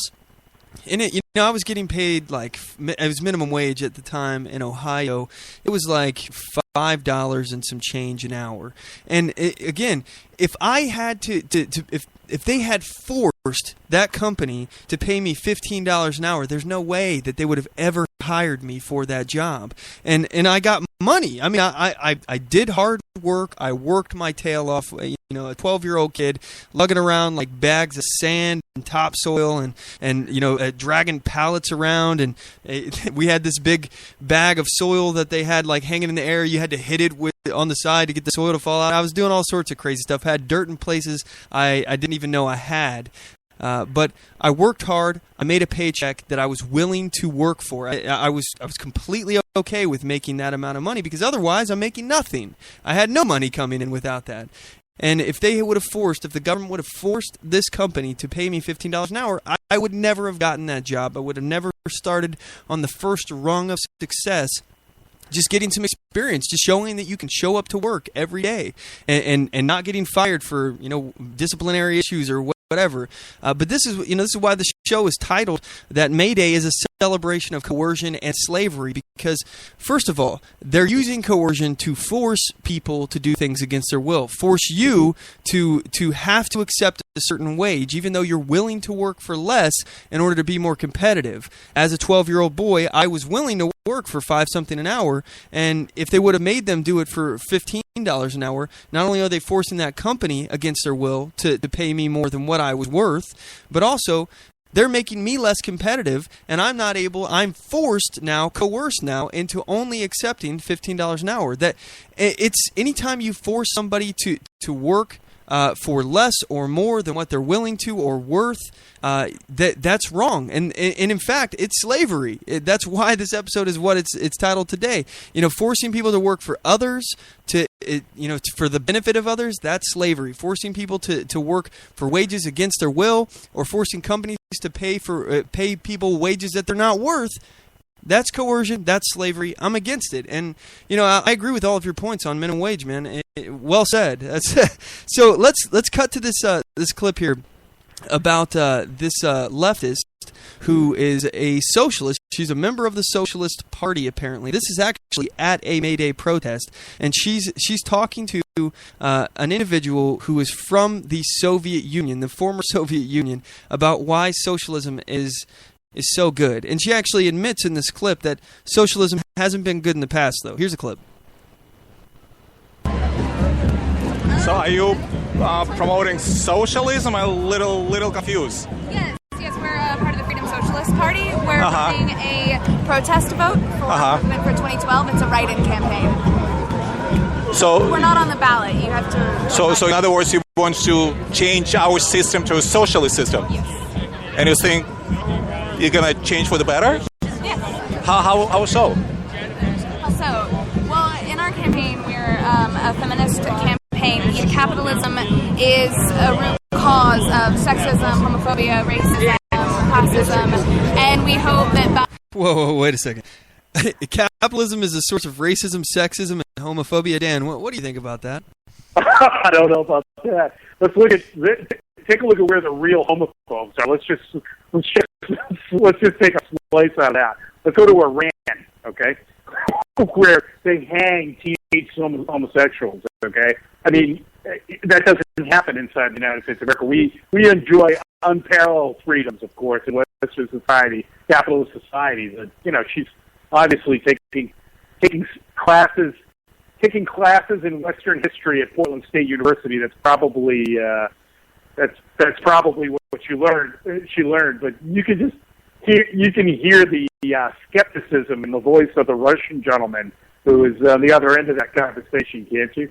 Yeah, and I think I completely agree. If you look at places all around the world, by the way, especially in the Muslim world, you talk about sexism, they don't have capitalism there. So why are these women being oppressed? Again, although she's probably of the opinion that beekeeper outfit that the woman is forced to wear, otherwise she could be raped, murdered, sold into slavery, that's a fashion statement that she's proud to make. It has nothing to do with the fact that she will literally be killed and seen as an immoral woman, and therefore, as part of the religious doctrine, it's okay to attack her, kill her, all of these things, rape her. It's completely okay.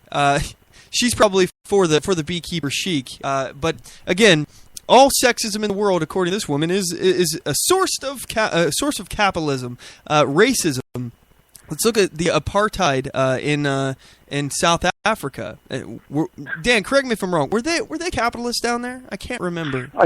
I believe that they were. I believe that was a capitalist system, and actually Marxism has taken over there. But if you look at what's happened inside of South Africa, look at what happened inside of South Africa. You had whites who were kicked off of their land, who their farms were taken away from them. You had Boers who had their farms ripped away from them. And people could say, well, that's what they're doing is leveling the table because the Dutch came there and wrestled this land away from the African people and took over down there. But who really did that? I didn't do it. And these people didn't do that. It was their parents or their parents' parents that did that. So who's going to get punished for that kind of thing? So I honestly think that racism right now in South Africa is still very strong, even under a Marxist government that has taken that's taken land away. So you can't say that racism is dependent on a capitalist springs from a capitalist system, and I would argue just the opposite. Look at the homophobia that exists in Russia, where homosexuality is outlawed in certain ways, and the outward expression of homosexuality is outlawed in Russia. That's a throwback to their socialist beginnings, historical beginnings, communist beginnings. So I would argue quite to the contrary, that here in the United States of America, which is, of course, the bastion of capitalism, we have unparalleled protections for religious freedom, protections against racism, protections against homophobia, all those things. So I really don't know who's feeding her this BS, but I honestly think it is a pile of BS. And anyway, I don't know if there's more to the video. Or, yeah, there is. I'll go ahead and play the rest. Here we go. Was Che Guevara a socialist? Was Che Guevara a socialist? I'm sorry, can you Che Guevara, was he a socialist? He's talking about Che Guevara. socialist? Che Guevara.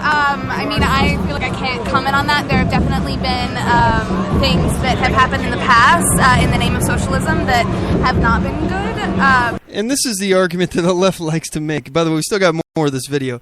That the left likes to make this argument that socialism hasn't worked out so well in the past, but let's ignore that fact, the fact that it's led to things like communism and the deaths of hundreds of millions of people, or actually 100 million people, and more. But yeah, it's just because those guys didn't do it right, but we'll do it right because we're smarter, we're better at managing, and we've got better knowledge now. We can look through the prism of history and do things right this time. What do you think about that, Dan?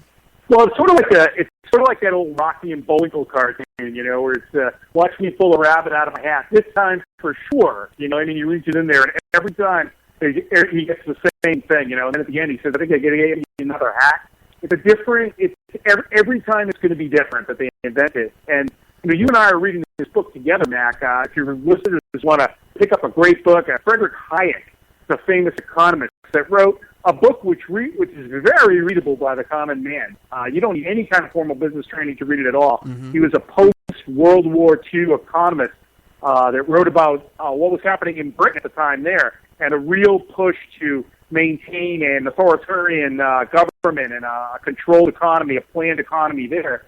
And I wrote this book, The Road to Serfdom, which is just an excellent book that somehow had evaded me until you and I started reading it here in parallel. And Hayek says that in that book, he goes through it, and every time, in order for the planners to enforce what they've planned, you need an authoritarian government. So by its nature, you are going to have more and more limited freedom. So you're going to get more of a dictatorial type government. And every time that happens, it's the scary part of I will talk down the Trump road today, okay? But it's the scary part of that kind of a person who doesn't, say Constitution in every other word, is because in order to get things accomplished very quickly, the way you get things done quickly is not necessarily the best way to do them. And with planned economies, the way that ends up happening is with dictators. And time after time, you can look at Che, who conducted, executions without trial, which, repeated it, has also been in the Soviet system under Stalin. You look at Mao in China, these were millions of people. During World War II under Stalin, millions and millions of people just starved to death under these planned economies and stuff. So she really needs to take a close look at history. I would say, okay, give me the examples of socialist utopia. I think people will cite Sweden. Oftentimes they go to the Sweden argument, and honestly, I don't know enough about it. I've never been there, and I don't know enough about it to counter it. But people will say, taxes are high, but people live a better life there under socialism. I don't know if that's true or not true. That's absolutely not true. Have you seen the way that Europeans in general live, even in Sweden and Switzerland? That they live in these tiny little houses. They're really, most people don't even own houses over there. They have apartments that they're living in. A lot of these people don't have their own washers and dryers. I happen to know for a fact. I had a friend who came back from I think it was Sweden. He was saying that they don't have, for example, just standard of living, small little stuff like this. They don't heat their water all day long. What they do is if they know they're going to have to use hot water, they go over and they flip a switch on their hot water heater and wait about a half hour for to heat up their water.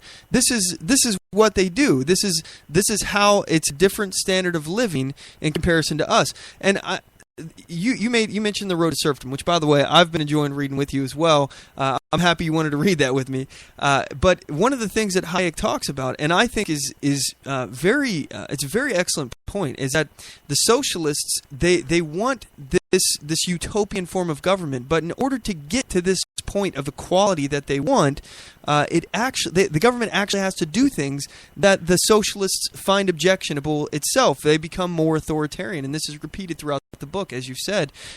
Good book. By the way, we offer it on our shop. If you guys want to go to OnTheMoveShow.com, click the shop button. It's in our gear store. It's in our book section on there.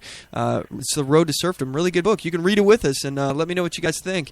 But anyway, we got more from this clip here from this socialist. She's talking to a former Soviet citizen. So here's a clip. But So Che Guevara was not a socialist. Well, You know, he was a homophobic. He was a racist. Huh? He was a racist. He was homophobic. You know that, right? Of course, yes. Okay, and people are working. Done in the past that But how? But see, look, I come from Russia. I'll tell you up front. Okay. So that's why when I see vote socialism kind of stuff, I'm honestly shocked. Because that's the system that I escaped from. Right. And we all know how it ends up. If you're saying there were some aberrations in the past, I mean, how is it going to be different now? Well, how can I make it different this time around? Help me. Help me. I'm confused. Russia and the movements in the past also lacked international support. Wait. And therefore... Hold on. Russia was friends with Eastern Europe. Occupied it. I mean, simple. China. Right? Then they were friends with Southeast Asia, Vietnam, Laos, Cambodia. Then they had their tentacles in Mozambique and Cambodia, Ethiopia, the Middle East, South and Central America. So how can you say that Russia was kind of isolated and stuff like that? Help me. Why it didn't work in any of these countries and it's going to work here? I mean, why? Sorry, are you filming this? Let me see. Yeah, okay, so now she has a problem with being filmed. Dan. That's so funny. Yeah. That's great, right? At the end of it, she says, turn the camera off, or I don't want to be filmed. But look, the very point is she's out trying to bring awareness to her movement, to her cause, yet she doesn't want to be filmed because she doesn't like what's happening in this video. She doesn't like that she's being put on the spot and shown how ignorant she is about the history. And in fact, she blamed that all of the woes of socialism and communism and all these other Marxist theories that have led to the deaths of millions is simply because they didn't have international support. And then she's immediately slammed with the truth and does not like it. So what do you think, Dan? Well, he mentioned Cambodia in there, and that's someplace we haven't gone yet, but I have been to Cambodia. We haven't talked about that at all, but Pol Pot, I mean, that was just terrible. After Vietnam, we sort of left them to the whims of a dictator there in Pol Pot, and that was so bad there in terms of killing people that they did not waste bullets, Mac. You really need to go there. Have you been to Cambodia before? Go there. Don't go to Vietnam. Go to Cambodia and just talk to people about it. I swear to God, if she went to Cambodia, she would not. If she went to Vietnam, she would get the propaganda story. But Cambodia is no longer communist, and so they talk freely about what happened under Pol Pot. And under Pol Pot, they would not waste a bullet. They would come to the camp, to the plantation, and they would say, "We're looking for this particular person," and then they would come. They would take them into the woods, and they would. I don't want to discuss your listeners, and this isn't just a one-time occurrence. They did this. There were squads of people who did this.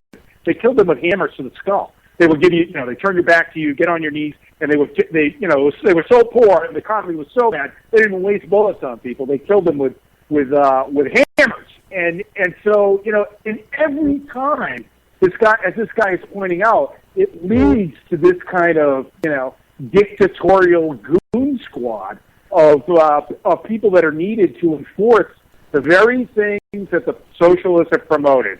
The idea of equality, of being able to choose yourself, on what position the government decides, you're going to do this and you're going to do that. We're not going to let market demands dictate what your career field should be or what you should be able to purchase or what we're going to manufacture. You need a means of coercing the society into building these things and people for performing these tasks. And every time it comes down to more and more force inside of a society and leads to the next. Look at here in the United States. I mean, you get the same thing. The militarization that seeing here in the United States that we were talking about earlier is symptomatic of the fact that the United States is moving more towards a socialist system. That you've got this elaborate system of laws. I mean, why do we need an IRS that has automatic weapons? You tell me. Every time I go to a Social Security office, I look at these heavily armed guards out front. Why do we need that at a Social Security office? And, the answer is that in order to enforce this system, we are going to need more and more police officers. And until you roll it back, you're going to need a stronger authoritarian figure at the helm of it. And I don't quite see what the answer is here in the United States. But you were that's just a fact of socialism. When she says it just hasn't been done right, it just comes every time in these societies. All through South America, it's been borne out. In Africa, it's been borne out. In Asia, it's been borne out. The history of Europe has been borne out. So, how many times do we have to reinvent this experiment? And, the United States we're the last bastion of freedom here. And Obamacare, once Obamacare passed, you talked about that earlier, we are very well swung to the left right now in the United States. And we can start to roll that back. You've got to repeal Obamacare. Whoever gets in there, we've got to repeal Obamacare because we have the socialist system she's talking about. She wants socialism. We've got socialism in the United States right now. Yeah, and it's crazy too because, like I said before, Europe is slowly moving away towards this, towards a more free market solution. Granted, they're still socialist countries, but they're starting to see the writing on the wall that this economic form of government is not the way to prosperity, and they're moving away from this stuff as we're moving towards it. We're always behind Europe by a decade or so, and we feel the effects a little late for some reason, but we're moving into it, and they're moving away from it. It's really striking, though. One of the things that we mentioned before, we were talking about the mask issue, having somebody wear masks, and this is the one thing that I always like to talk with people who are big fans of government is that government laws equal force. Do you think somebody should be killed for this law? So, for example, Dan, could you ever, even in your wildest imagination here, say that the police should kill somebody for not taking off a mask, for wearing a mask in public? Of course not. And that is ultimately what it could lead to if you make it illegal. So, laws equal force could equal somebody being killed for that law. That's the way I look at it. Every single law, maybe there's some things that I would like to see happen, but I'm not willing to see the government, the coercive force of government, be used against a person breaking this law and potentially lead to them being killed. That's what every single law could lead to. That's why I'm not a fan of the IRS, because, again, there's no one being victimized there except for the government, but Uncle Sam's going to get their money. That's why they have the guns that you were talking about. And look at your particular situation. I don't know how much you like to talk about it, but in your particular case, all you're doing is demonstrating your Second Amendment right? Mm-hmm. And that's a very scary time. That was a moment of epiphany when I saw that shotgun leveled off at you. I mean, in this crazy woman's hands, right? And all you're doing is carrying your AR-15. I'm sorry, but that's a perfect example. That's just like drop the AR-15 is like drop the mask, right? Drop the mask. Can you see the guy? Can you see you're pulling the shotgun out? Yeah. But it does come to that, right? Are you willing to see somebody die for things escalate and people end up getting shot for any numerous stupid reasons? It doesn't take any reason at all. It think the cops breaking into the wrong house and making a mistake, in case of mistaken identity. So with every one of these laws, you're right. It jeopardizes our freedoms. And I guess I am. The less laws, the better. Yeah. Let's make a law banning new laws. Let's do that.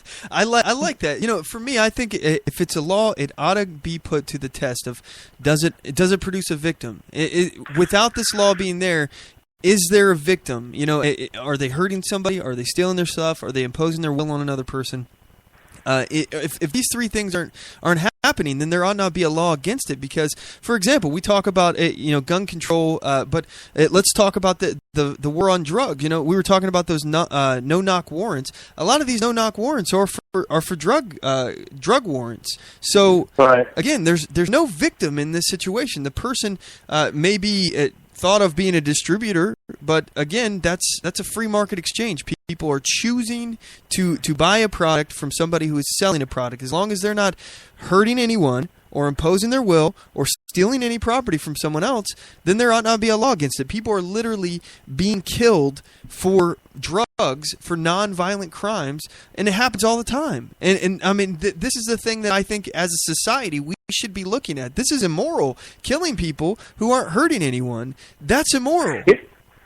And, you talk about the war on drugs. Here in Portland, it was just in the news today, they are starting to you and your listeners are not going to believe this, but here in Portland, Oregon, they have started giving away meth pipes. Think about that. The police have started giving them away to drug abusers in order to curb.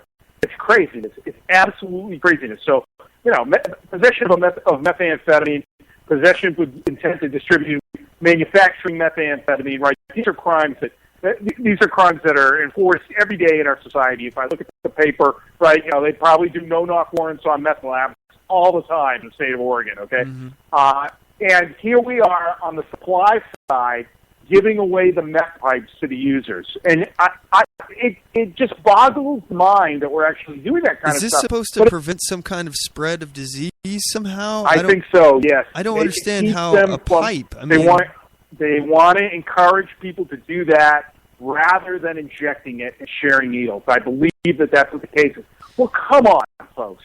Just think about the drug user for about 3 seconds. And I've never been a methamphetamine user, but, the $5 that you saved yourself on the crack pipe, right, it's going to go right back into the drug fund, right? Yeah. I'm sorry, but you're just going to buy more drugs on it. It's really hard to see that in any other way but as stimulating the demand for methamphetamine so that the crime continues, so that the police departments can continue to enforce it, so that they can keep arresting these people and making collars on these crimes, on these drug crimes, when it's it's the low-hanging fruit for the cops to do, okay? When there are other really horrendous crimes that are going on in society, I forget like one half of all murders go unsolved. I mean, it's just murder. It's just this horrible crime. And how much money are we wasting on methamphetamines? And okay, well, maybe if you want to enforce methamphetamine law, we could probably argue and debate that for a while. You're going to let people smoke? Are you going to let people inject heroin and smoke methamphetamine? Well, maybe not. Okay, but certainly marijuana laws.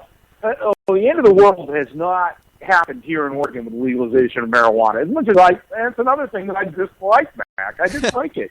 I just dislike it, okay? But have the 3 dispensaries that have popped up on my street, they look like pretty nice establishments from the outside. I haven't noticed any increase. I mean, you've got the same level of dirtbag shit that's on the streets. Those people are not, they're not the people that are going to go any further into the gutter because the pot shop opened up on the corner. So I don't see that as being terrible. And, how many resources are we saving by doing that? But I guarantee you I'll bet you that that's part of it, Mac. I'll bet that if you really look at the underlying economic system, that stimulating demand for methamphetamine is you have a bunch of drug cops that are idle. Yeah, right? I have a problem with, though. I mean, if my tax money was being used to provide pipes for meth addicts, I would have an issue. I don't want my money being used to. Again, this is redistribution of wealth and part of the self-licking ice cream cone. That they're taking your money and giving it to someone else for something else, and then that is stimulating the demand side of these meth addicts, that they can therefore continue to make these arrests for people that are, again, it is a victimless crime unless that person is doing some kind of action that is hurting others. Now, you may disagree with me on this point. I happen to believe that all drugs should be legalized across the board. But if you commit a crime while doing drugs, I think there should be a modifier added to your sentence that you get extra long time in jail if you've done a dirty deed, if you rape somebody, hurt somebody, assaulted somebody, murder somebody, your sentence should be, you should get some kind of multiplier added to that time. Because what you did with that drug, because you probably shouldn't be in society because you're a dangerous person. I happen to think that if we arrest people and put them in jail, those people should be dangerous to society that we house, because I don't want to waste our money punishing people who are only hurting themselves. And I hear all the time from people on the right, especially, that will say, "But you're not factoring in the damage that they're doing to their family. They're hurting their family. They're not actually physically hurting their family, though." I think we can all agree that you, as an individual, have a right to do what you want in your life, and if your actions offend or upset your family, that doesn't suddenly mean that your family has a right to dictate what you can and can't do, and that you are in fact hurting your family. For example, if you come from like a very religious family and you decide that you don't want to be a Christian anymore, let's say, is just for that example, and you decide to be an atheist or something, that hurts your family. Should there be a law that prevents you from becoming an atheist? No, I don't think anybody would argue that point. So I just think that if somebody is not hurting someone else, there ought not be a law against it. We shouldn't be housing criminals in jail that haven't hurt anybody but themselves. And if we're worried about the spread of disease, the way I look at this is natural selection. It's the world's a tough place, and if you're doing stuff that's going to put you at risk to disease, I think this is natural selection at work right here. So yeah, you play, you pay, Mac, as they say, right? Yeah. All kinds of people do all kinds of things that are all kinds of risky behavior. I take texting and driving. People do it all the time, right? You take a risk and you do it, and every once in a while you're gonna smash into the guy in front of you, and you're gonna die. Okay, in the accident. There's a difference there, though, because that's similar to drinking and driving, or driving under the influence of drugs. Well, you could hurt somebody else. Yeah, exactly. You could definitely. You're putting someone else at risk. But there's a big difference between driving and being in your house and maybe smoking some pot or meth or whatever. Oh my God. There's a huge difference between that, because you're not putting anyone else at risk. Texting and driving is dangerous to other people, and I don't see a reason why it should be illegal, because you're actually putting risk at other people. Now, do I think that somebody texting and driving should ultimately be shot? I think that's a bit of a leap, but what I will say is that your actions are putting other people in jeopardy. So we as a society should stop it. Driving.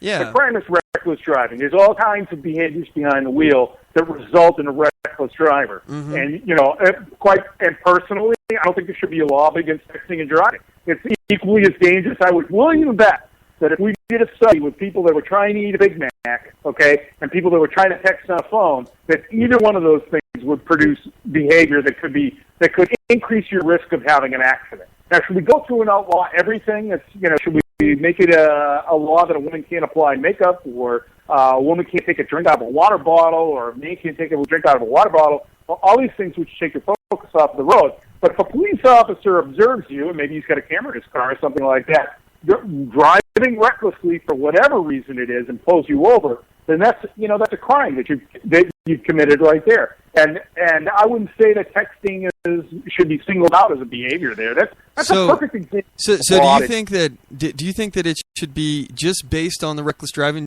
Like, for example, you're driving under the influence of drugs, alcohol, whatever. No, I agree. And you didn't. Go ahead. Any kind of driving under substance abuse, from alcohol through methamphetamine and heroin, okay, should be punishable as a crime. I really believe that results in that's behavior that cannot be condoned, because you are putting other people at risk. So I guess I'm in favor of a driving under the influence of any kind of substance law, which would put other people in danger. But aside from substance abuse, it's hard to find something that you really want to single out. I don't think texting or being on the phone or... Well, there's a lot of studies that have shown that cell phone use, especially texting, is a lot very similar to the effects of like somebody driving drunk or under the influence.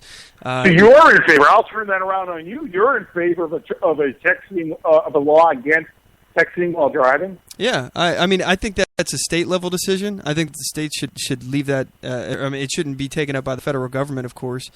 But I think leaving it at the local or state level, I don't see any issue with that. And if you don't agree with it, go move to a state that doesn't have that law. If you want to text and drive, go move to a state that allows it. And if no states allow it, it probably has something to do with the fact that it's pretty freaking dangerous, and you're putting other people at risk while you're accepting that phone call or that text. I think it's a lot less dangerous to talk on the phone and drive than it is to text, because texting, you're reading, you're taking your eyes off the road. I'd have the same issue if somebody's reading a novel while they're driving, across the country or something.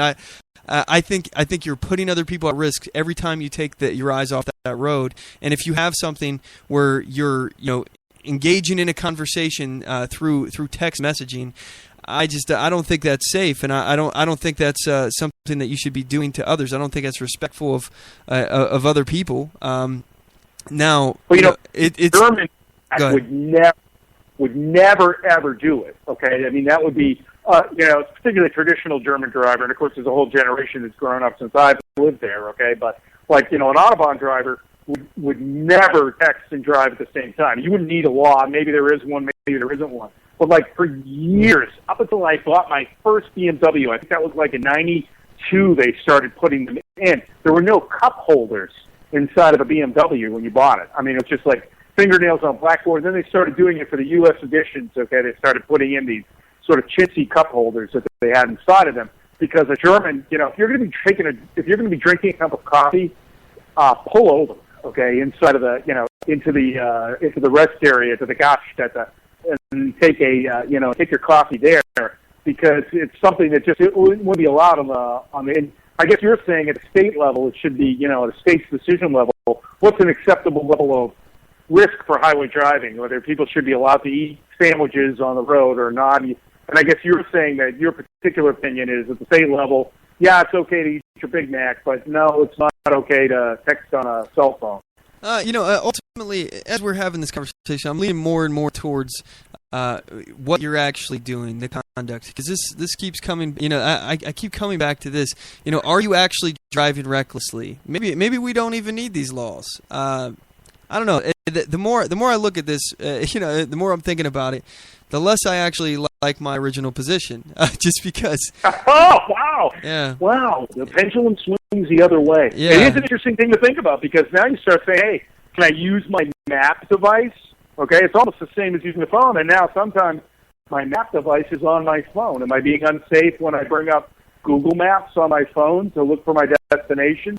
Am I being less safe if I pull out a physical map? How about that? You look at the alternative to that, right? It's okay, and we start using physical maps, okay? Mm-hmm. And oh my God, remember that in the old days? You're behind the guy with the map that's unfolded all the way across the dashboard. Yeah. I mean, how unsafe was that? These Ram McNally things. I mean, so you get in this gray area where, and it has always been against the law. Even from my growing up, I'm 53 now. It has always been against the law to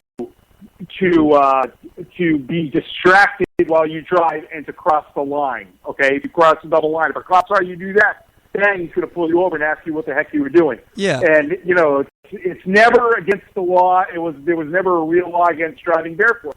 That was always a misnomer. But if you couldn't clutch properly and you crossed the line or drove over the speed limit or were obstructing traffic in some way, a cop was going to pull you over for whatever behaviors that you were doing behind the wheel, which caused you to do that. And you can argue it to the judge and say, yeah, I didn't cross the line or whatever. Well, tell that to the judge. So let's distracted driving is against the law. Distracted driving is against the law. Let's look at it in terms of what I was saying before, because I think that you made some really good points. You made me change my mind on this. We don't necessarily need a law that makes it illegal to drink and drive, but if you are driving recklessly, that you are pulled over for reckless driving, you go across a line or you cause an accident, again, that's the behavior that's really the issue. It's not the fact that you were drinking. We shouldn't pull people over or do these random stops to check if you're drunk or whatever. We should go after the actual activity that's dangerous, that's putting other people at risk. This is kind of like the same conversation as the mask conversation. When we get down to the fundamentals here, man, I love having you on the show because this is fun for me, man. I enjoy these kind of conversations, and you've changed my mind. I think honestly, if you're pulled over for reckless driving and you are drunk, there should be a multiplier, like I was saying as well. Under the influence of drugs, same thing. If you just were text messaging or something, you should just get the regular punishment of reckless driving, whatever it is. I don't think it should be anything added to that. You're putting on your makeup, you're eating a sandwich, whatever it was. You drove reckless, you crossed that line and put others at risk. At that point, you get punished for the crime, not for ingesting something, or even if you weren't being reckless. Like, for example, if you're drinking and driving and you go out on the road and you're staying within the lines, you're not risking putting other people at risk or something, I disagree with it. But I think if you do cause a problem, you do become reckless, police should be able to pull you over, and if you're found to be intoxicated, you should go to jail for a little bit longer than somebody who was just texting or something. Or you get the drift. Yeah, right? And it's a cumulative effect. I mean, let's face it. Driving around a 4,000 pounds of metal at 65 miles an hour, you're in a hurtling missile going down a highway, okay? And it's a danger to other people around you, and you have got a privilege. Look at like it or not in our society, it's not right to drive an automobile. It's a privilege. I disagree with that. I would disagree with that. It's not. I mean, you have a right now, to travel. Maybe it should be a right. Maybe it should be your right to drive an automobile. Maybe it should be your right. Yeah. But it's a revocable privilege right now in our society, and the way that works is these small crimes of things like distracted driving, and then distracted driving with a multiplier of being intoxicated behind your wheel. It's how that privilege is taken away from you. Maybe it should be a right. Maybe there should be no license to begin with. But I agree with that. With time, maybe it should be. Maybe you should be born with the right to get behind the wheel whenever you can. Well, you are. You're born with the right to travel, and cars are the common mode of traveling, and your tax money, whether or not you drive or not, your taxes are being used for roads, so you have every right to use them. And I disagree with the licensing permitting process. Again, a permit is what the government does when they take a right and they turn it into a privilege. So I completely and fundamentally disagree with the permitting process. Again, there was no permitting process when cars were first invented. You didn't need a driver's license, and yet somehow people still were able to do this. It's because this is a natural right. You have a freedom of movement. No one gave you a permit to walk, Dan. No one gave you a permit to run. You have That's an interesting historical point, and I would actually want to look that up to see whether that existed under the coachman, if there was a coachman's license, because I'd be willing to bet that those coachmen, that it came in even before the automobile, man. I would have to check, but I'm willing to bet that those guys, that you couldn't ride a 6-horse team without, if you could. So you're telling me that if you were put behind that, if you were a kid and put behind that you could go ahead and do that? Yeah. So check this out. In 1901, New York became the first state to require registration for automobiles. In 1918, all states required license plates. States were slower to require licenses for drivers. Only 39 states issued them by 1935, and few required a test, despite widespread concern about incompetent drivers. So, I mean, this is what I'm saying. This is a progressive agenda. This all started happening, permitting, licensing, all this stuff. It was created in the progressive era when they started passing things like income tax and all of these other big government programs. The government exploded and expanded in its purview, what it's responsible for. They were never intended to have the right to restrict your freedom of travel. Again, the 10th Amendment, it says that all rights not given to the federal government in the Constitution belong to the states and the people respectively. Now, personally, I think that would imply that the states have a right to regulate in some fashion. However, let's also point out that you have a right as an individual to travel. And if we were in ancient Rome, your freedom would be to travel on horseback. And we live in the modern world, so your freedom is to travel in the modern context in an automobile. That's how we use it. You also have a right to travel how everyone else travels as well. So, like, for example, we were talking about the TSA as well. You have a right to engage in commerce and buy a plane ticket. No one should be able to prevent you from doing that. And simply because you've done that, the federal government doesn't now have a right to search you. All these conversations are tying in today. I'm loving this. This is awesome.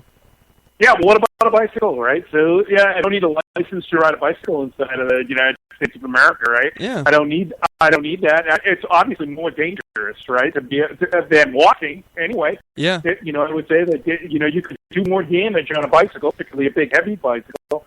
And just to point it out, in Germany, okay, what happens to you in Germany if you ride your bicycle drunk? What happens to you? I'd be willing to bet in the United States nothing can happen to you. In Germany, they say Ausweisbitte, and then they will take your identity papers away from you. And then when you go to pick them up from the judge, they'll check to see whether you have a driver's permit. If you have a driver's permit, you will get the same punishment. If you drove your bicycle, you would get your driver's license pulled away from you. You won't be able to drive an automobile. You're forbidden from riding a bicycle. It's the same treatment. Riding a bicycle or riding your car when you're intoxicated. If a police officer catches you doing that, you put lives in danger by doing it, and they are going to take your license away from you. So it's interesting that we would find that behavior abhorrent here inside of our society, but you could see that under a socialist system, that could happen here in the United States of America. Hey, bike riders here in the city of Portland, call in now. Is that something that you would be willing to put up with under a socialist system, that you can't ride your bicycle drunk and that police officers can't take away your driver's permit drunk and you'd have to walk to work rather than take a bicycle because that's what's coming under socialism? I've seen it. It happens. Okay, so you can count on it coming. So, I'm looking up some stuff while you're talking here. There is such thing as cycling or biking under the influence, in California. This is a California Vehicle Code 21200.5 VC, and let's see. They had something that here. According to the National Highway Traffic Safety Administration, 630 cyclists were killed, and 51,000 were injured in the United States in 2009. 99 of those cyclist fatalities occurred in California. Doesn't say that this was related to bicycles. Ban bicycles. That's the answer to this. Didn't you start that group, Mothers Against Bicycles, or something like that? I did. How do you know that? I did. Mothers Against Bicycles. They're dangerous items. They are. A bicycle in the wrong hands can cause a lot of damage, folks. So let's talk about other things that we're going to ban other than guns. This is kind of the point, is that it's spreading. This totalitarianism, this big government, it's spreading. Let's focus on the root cause, and this is what I try to always come back to. What's the problem? It's reckless behavior. And I admit now, I was wrong. I was wrong a half hour ago about this issue. And thank you, Dan, for enlightening me on this, because you're right. The issue is reckless driving, and that's the action. That's what you're doing. You're putting other people at risk. It doesn't matter if you're what the cause of the reckless driving is, unless it's I think that alcohol and drugs should be something that is factored in this, and it gives you like an enhancement on your sentence if you're found guilty of reckless driving under the influence. But simply just being under the influence, and as long as you're staying in the lines, if you're on a bike or whatever, you're not actually doing anything that is putting other people at risk. We could have the conversation about merely being behind a wheel drunk is putting other people at risk. I think it is, but if you're not actually doing any actions that are putting anyone at risk, like swerving or reckless driving in and of itself, if you have nothing that's showing this kind of conduct, I don't think you should go to jail. That's where I stand now. Thanks, Dan. You're welcome. Anytime we want to have the conversation. And don't forget, there are civil courts for things too. Just because we took away the criminal penalty for a lot of things, it doesn't mean that people can't be sued civilly. Ultimately, you or I personally okay, there's crimes, and I'm afraid of committing crimes, but I'm deadly afraid of being sued, okay, because in a way that takes away a lot of freedom that you have. Money is freedom in our society, folks, like it or not. Money is a lot of freedom. Mm-hmm. But at a base level, you do need a criminal system, I think, to take freedom away from people who have nothing, okay, to de-incentivize them from committing things that harm other members of the society. You do need to take them out of the population. I think that's true. And where you draw the line there, well, it's something to think about. Why are we going to single out texting? Why are we going to do that? I disagree with the fact that we are going to do that. That reckless driving is already a crime. So what else are we going to put in there? I think at any time a police officer sees you cross over a line, run a red light, run a stop sign, those are things that would cause you to have your right taken away from you, not your privilege. It exists as a privilege right now, but maybe in the future we can imagine a vision of society where driving was a right given to you when you were born. So well, there it is, Mac. I like it, man. And thanks again. Ladies and gentlemen, that's Dan Sandini of the Daylight Disinfectant. Dan, I love it when you come on the show. And, even though we don't see eye to eye on everything, we have the best conversations. It's so fun having you on. And check him out, daylightdisinfectant.com, youtube.com/daylightdisinfectant, on Twitter @daylightdis. They wouldn't let you get the whole thing in there. So, anyway, Dan, thanks for so having much, me man. on the program. Oh, you're and happy welcome. May Day, everybody. Happy Commie Christmas to you and all the Mac Pack. I love you all dearly. Thank you very much for having me on. You're very welcome. Anytime, like I always say, you have a standing invite to the show. So anytime you want to come back, man, you're more than welcome. So thanks again, buddy. Thanks, Mac. All right, take it easy. All right, gang, we're going to cut to a commercial break. When we come back, we're going to dive into these feature topics for the last 40 minutes of the show. I sure do appreciate you all sticking with us to the break, and you don't want to miss what's coming up next. I do solemnly swear that I will support and defend the Constitution of the United States of America against all enemies, foreign and domestic, and that I will bear true faith and allegiance to the same, and that I take this obligation freely, without any mental reservation or purpose of evasion, pledging my life, my fortune, and my sacred honor. So help me God. Join us at oathkeepers.org.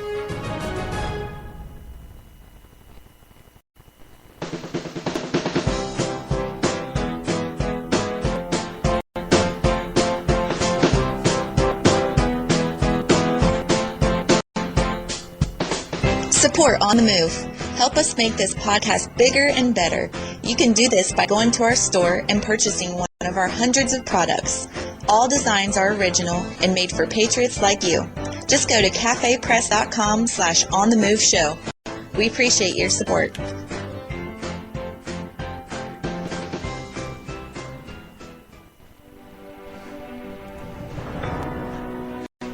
Hi, I'm Latasha Worley, and I work with candidates to creatively and effectively communicate their message to voters. I offer professional graphic design services, from yard signs to flyers, from logos to vehicle magnets. Email me today at latashaworley@gmail.com. That's LATOSHA Worley@gmail.com for a quote on items for your campaign.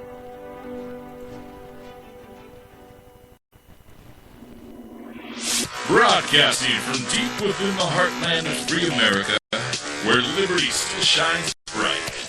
You're listening to On the Move with Mac Worley III.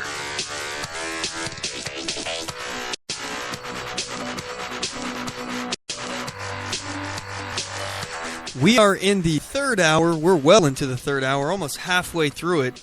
By the way, I appreciate you all sticking with us throughout the show here. By the way, if you are an avid listener, if you are a member of the Mac Pack, you've made it this far into the program, first of all, my hat's off to you. I appreciate you listening. I appreciate you tuning in week after week. I actually want to get a bearing here of how many people actually make it to hour 3.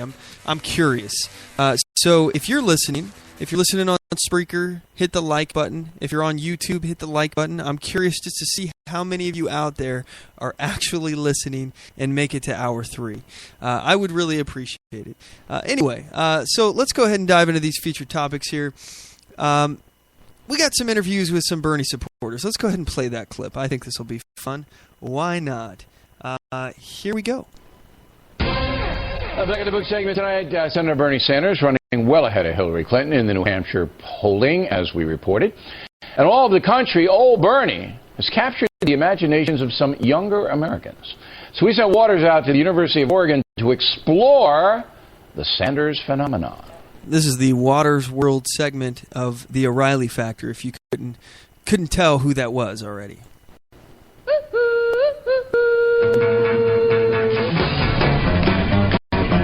So what year are you here? I'm a freshman at University of Oregon. Aren't you at a toga party right now? So what's your major here? Women and Gender Studies. Ah, I studied women in college too. Why do you like Bernie? He's a great congressman. He's a senator. He seems to have a lot of integrity, more so than Senator Clinton. That's not saying much. What policies do you support of Bernie Sanders? That's so hard to, pinpoint. Here we go again. I think my favorite of his would probably be his healthcare policy. If you think healthcare is expensive now, wait till it's free. I really like his redistribution of wealth policy. How's Bernie going to accomplish all of these redistributive schemes? Making it more efficient and not losing any... He would be able to put pressure on Congress to pass it. Obama put pressure on Congress to pass his agenda. Yep. And they said no. Definitely like the free education thing. That's always a plus. How's Bernie going to make college free? I believe he's taking taxes from... I can't remember. I like her. I really like her. I support his... I don't know. Isn't it weird, though, when you have a kid and all your dreams and hopes just go right out the window? I think Bernie Sanders provides, the most opportunities for underrepresented people, especially queer people. You're not allowed to say queer. That's offensive. Oh, I am queer, so... Oh. Remarkable. What is Bernie going to do about the climate? We need anything that we can get. And whatever he's... I'm sorry, I can't understand a word that you're saying. I like how he's proposing more of a revolution. Are you a revolutionary? Oh, I'm a revolutionary. Don't overthrow me. I won't. This is the craziness. This is the craziness we're talking about. Revolution. Revolution. This is mainstream now, gang. Revolution. Talked about this recurring theme within the left. They keep talking about revolution. They want to overthrow the government, and this is not something that anyone has a problem with. Apparently, maybe it's just me. I don't know. If you guys have an issue with this, give us a shout out here on Twitter at OnTheMoveShow, or call in. The number of the show is 360-450-5625. Again, that's 360-450-5625. Bernie wants to raise taxes on the wealthy big time. Great. Sounds good with me. Now, if you raise my taxes, okay, how am I going to afford to dress so nicely? I would encourage thrift stores. That's where, I get most of my outfits. That's a very interesting line of reasoning. It's not fair to have people that are just filthy rich, you know? Isn't being filthy rich the American dream? Yeah, and I don't think that is anymore. What would you like to see the top tax rate as? 50. The government wastes all our money on pork and corruption now. Why should we give them more of our money? What did you say? Snap out of it! Let's maybe... Pork and corruption, by the way, is what he said. They waste all the money on all this frivolous crap that they do. Like, for example, we talked about the TSA. $7 billion a year, never caught a terrorist, have a 96% failure rate at catching firearms. The country decide that we have better intentions to spend our money than on war. If we don't fund the military, how are we going to kill ISIS? I think the biggest way to defeat ISIS is to simply have a conversation. What happens if ISIS beheads you at the negotiating table? Now, Bernie says he's a democratic socialist. What does that mean? I definitely think that it's not as terrifying as everybody thinks it is. I like that. I think we actually need more of that. They tried socialism in Venezuela. Didn't really work that well there. They have socialism in Sweden, and it's working out pretty well. Did Sweden put a man on the moon? No, but did any other nation? Yeah, America. Yes. Boom! Nerd alert! Do you know who I am? Fox News reporter. I'm Waters, and this is my world right here. I'm sorry? All right, so that's in the mind. I have another clip here. It's not as short. I'll go ahead and play this just because I think it's fascinating to listen to what Bernie Sanders supporters are talking about. First of all, they don't understand the issues. Second of all, they don't understand the policies that they're advocating for. And they certainly do not understand the effects of what those policies would cause, the secondary and tertiary causes or results of their economic policies. Here we go. Should we allow undocumented refugees into the United States? So this kid is asked, should we allow undocumented residents in the United States? I believe is what the question is. You can't really hear the audio too well because in the background there's sounds like a friggin' music festival going on. But anyway, here's a clip. Let them in. Why should we profile them for just like where they're from? It's not fair. Even if they are undocumented? Even if they're undocumented. Yes. So, regardless of the security threat that it poses to the United States. Why should regardless of the security threat that they pose to the United States. we stick to like any other person's level of like not accepting people? We're a country of immigrants. Why? Just honestly, What do you think I'm seeing a whole lot of shrugging from this guy. about allowing illegal immigrants into the United States? Well, honestly, they should be allowed. Well, legal immigrants in general that are already here shouldn't be taken away. Because obviously for jobs, and it tear families apart, and it's not even worth it. So they love to use this talking point. Will tear families apart. It's a crime to enter the country illegally. That's why they're called illegal immigrants. So they don't seem to understand this fact that if you break a law, any other law for any other reason, for example, let's just look at this whole. The left they're very famous, infamous for wanting more gun control. So if we look at what they're saying. They don't seem to have a problem with, for example, an open carrier like myself, who's out walking around, not hurting anyone, being arrested and tearing apart their family. All right, look, if you don't pay your taxes for the big government programs that these Bernie supporters want, if you don't pay for the free college that they're wanting, they have no problem with the government tearing your family apart, locking you in jail for tax fraud or tax evasion. Or if you're a gun owner, as Hillary Clinton seems to think that you're a terrorist now, these are concerning. You don't see the parallel here. Again, you break a law, you go to jail. It's not tearing the family apart. You, as an individual, you chose to violate a law. And in the case of illegal immigrants, your very first act here is to disrespect our laws. Destroy companies and get rid of them. Bernie Sanders is lifelong progressive. Been following him for generations. I don't want to cut you off. Okay, so this is one of the things that I love about the Bernie Sanders argument here. This is Representative John Lewis. He's one of the Freedom Walkers. He is in a photo in Birmingham, Alabama, with Dr. Martin Luther King Jr. Walking. In the freedom marches, and again, this guy was part of that movement. This Representative John Lewis is part of the civil rights era movement, and he's talking about Bernie Sanders, how he never saw Bernie Sanders in a civil rights era anywhere. But I never saw him. I never met him.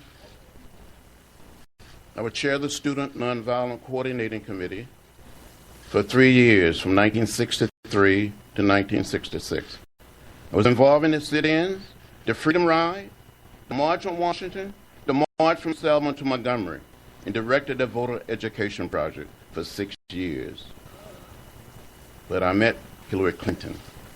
I met President. So he met Hillary Clinton. Representative John Lewis met Hillary Clinton, but never met Bernie Sanders. He never saw the man. And this is one of the things that Bernie Sanders supporters will say. He's been fighting for 30 years for civil rights. Well, don't you think he would have run across this individual? He wasn't part of these movements. He never, in fact, maybe I'm wrong about this, I think his first job actually was about 30 years ago. Genuine candidate. I feel like he's very genuine, and that's the reason he relates to so many people. Because he's speaking from his heart. Excuse me, shut up! You That's very heartfelt. don't have the microphone. But he's also explaining why he wants to look out for the person, the people in this country who need help. One of Bernie's policies is that he wants to heavily tax the rich. Do you think that would encourage them to leave? To leave? Yes. The rich are not going to leave America. No way. You know, they're so rich they can afford to have Bernie tax them, and that wouldn't be a problem. So, where are they going to go? Are they going to go somewhere where they're not taxed? Yeah. Yes. Let's say this is funny. All right, now this is actually happening. We're seeing companies in record numbers fleeing the country. There's Ford. I believe they're going to Mexico. And again, there's a lot of other companies that are doing the same exact thing. Companies that have already left realize that the regulations that are here in our countries that aren't in some of these third world countries are very restrictive, and it makes it impossible for anything to be made here in America. You make it impossible. You kill the incentive for people to go into business here in America or stay in business here in America, and they move, they leave. That's what happens. Where are they going to go? They're going to go to places like China, Mexico. That's where they're going to go. This guy just doesn't seem to understand that. And in fact, it's comical because the left are the very ones who are usually saying stuff about, oh, we have a global society, and they're all for specialization and what do they call it? Globalization of the markets, all of this stuff. This usually comes from the left of the globalized movement. Yet this guy seems to deny the fact that other countries even exist. You were renting an apartment in New York, and the landlord said to you that he's going to raise your rent by 50% to cover the people who cannot afford the rent. Would you stay in the apartment? That is not a parallel analogy. There's no way that's a parallel analogy. You know, this is the one place where they get the tax break. So where are they going to go? I believe he will rebuild the middle class, which America was born on, and it is deteriorating. That's just not even true. What's going to happen with Bernie Sanders' tax policies? If you look, just the numbers, the math, and I'm not a math guy. I'm not great at math, but it doesn't add up. If you're trying to tax just the 1%, as he's always said, I'm going to tax the 1%. I'm going to tax the crap out of those bastards. This is the stuff he's always talking about. He's going to tax a 1%. But if you look, the numbers are there just for the free college, not universal health care. We're not even talking about universal health care, but just the 1%. If you tax them at 100% of their income, that's not enough to cover what it would take to pay for free college for everyone. It's just not enough. But money is not there in the 1%. So what do you have to do? You got to expand that. So you have to, let's maybe the 10%, top 10%, tax them at 100% of their income. All right? Even if that was enough, and I'm pretty sure it still isn't, even the top 10%, I think you got to start getting even further down, if I'm remembering correctly. To about people who make $200,000, $250,000 a year, roughly, at this kind of exorbitant amount of money. You got to start bringing it down, even at a 90% rate. You're in the $200,000 a year range. So, and then you also have to talk about what kind of incentive is that for you to work. If you're a 1%er, you're one of those people who are making jobs and profiting, because maybe you have a business or you're investing in things. But if you're not getting any kind of money back from the money that you or the time and energy that you spend making all this money, and it's all going to other people, why even bother in the first place? Why wouldn't you just stop producing? And again, production is what actually makes wealth. You can only get wealth by producing goods or services. That's it. There's no other way to produce wealth. The GDP is made based upon production. You make it harder to produce, you kill the incentive to produce, you're going to have less wealth. That's it. And you're going to have less jobs because the people producing this wealth, the people that are making the 1% that are actually the people, the employer class, they're not going to be employing anybody. And more importantly, they're probably going to leave, as the last guy didn't seem to understand. And what's going to happen to the middle class? The middle class is going to be taxed at such a high rate that what it's going to do is pay for all these people. And I hate using the class terminology, but it's the basic thing that's been pounded in our heads here, which it's Marxism, it's classism. I don't believe in it, but let's talk about it. The low-income earners are going to be getting subsidized by the middle class. That's what's going to happen underneath the Bernie Sanders economy, both with universal health care and universal education, free college for everybody. All of these kids are going to be going to college and getting worthless degrees because everybody's going to have one now, and you have diminishing returns. What happens when everybody in society has a bachelor's degree? A bachelor's degree is a new high school diploma. At that point, you got to go get a master's degree to even stand out. But the master's degree will be the new associate's degree, and everybody will need a doctorate's degree to be competitive. It doesn't help you. It doesn't help society. What will happen? The college costs will go up. It's gonna cost more, and taxpayers are going to be on the hook for that because these colleges know that they'll be able to charge whatever the hell they want. This is the thing. It's going to kill the middle class. It will continue to hold the middle class down while bringing the lower income earners up. That's what it does. It effectively slams the door behind the 1%. And Bernie Sanders, his policies, they're not going to suddenly tax the crap out of the 1%. No, they won't. First of all, we already know that the bigger the government is, the more collusion between government and business. We already know that that's a byproduct of socialism, of big government, of crony capitalism.